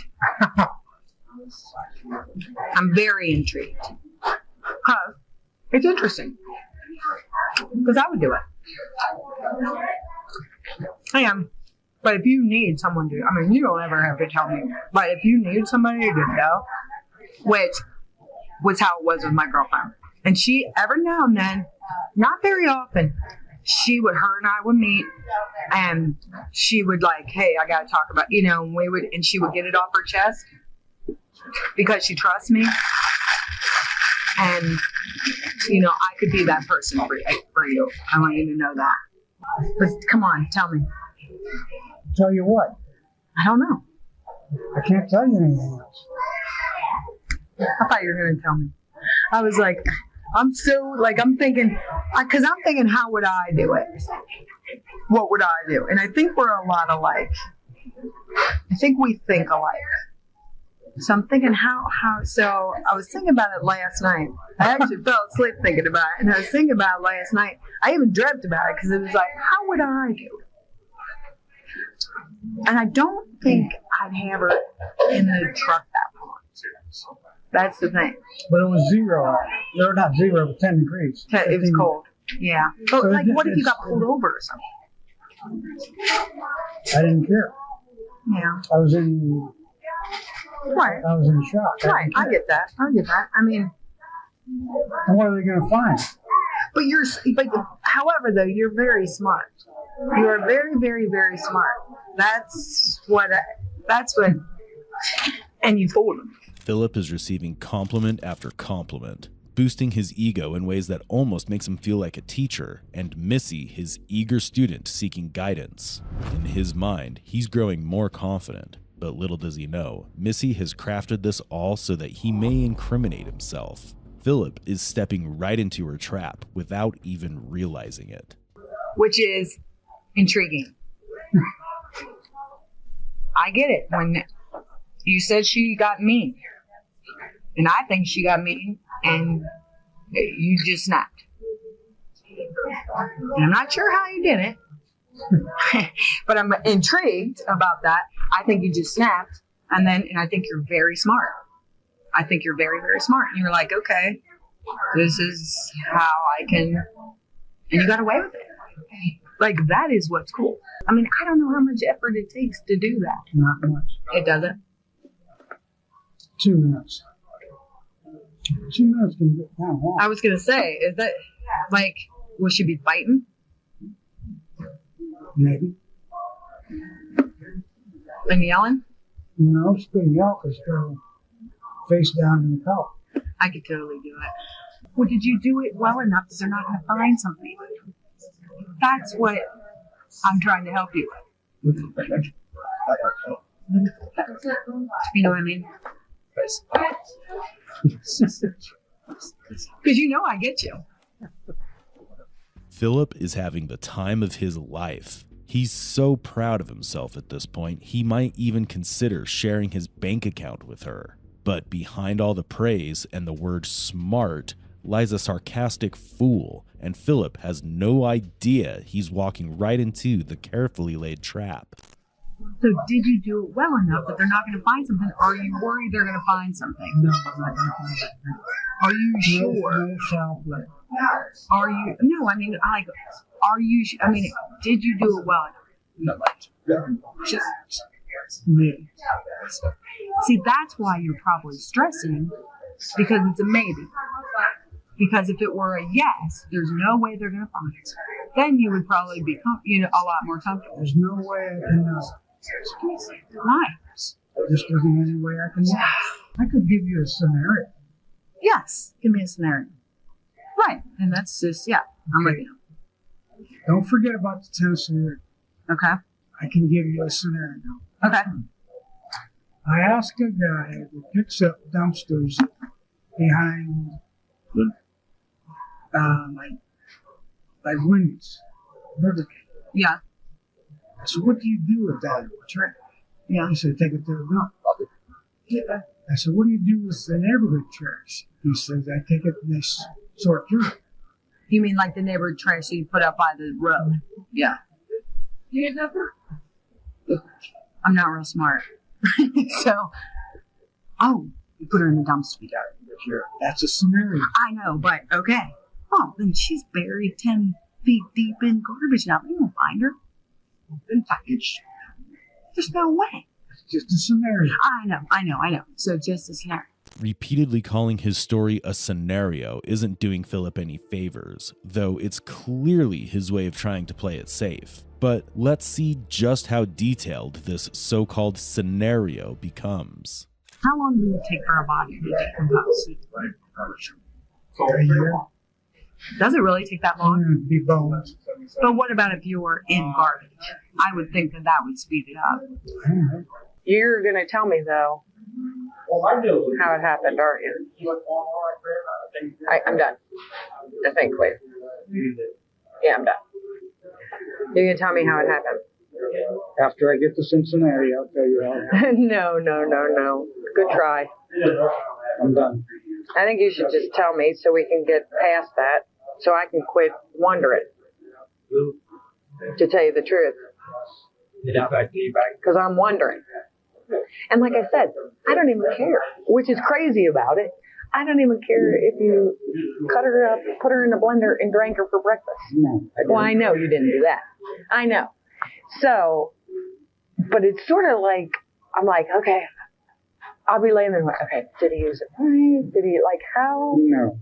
I know, but I want to know. And it's like, why? I don't know why. I just do.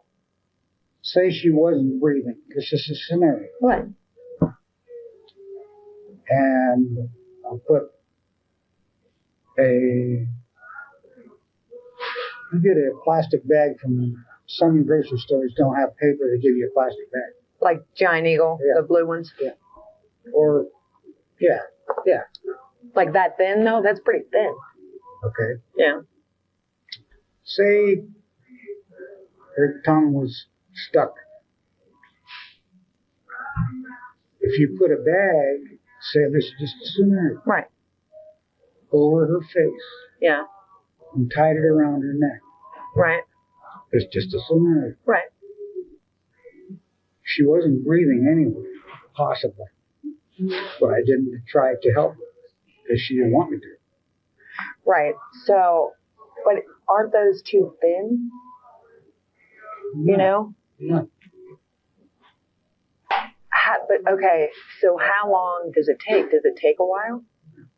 And if I did that to would that be better to do it like that to my mom or with the pillow?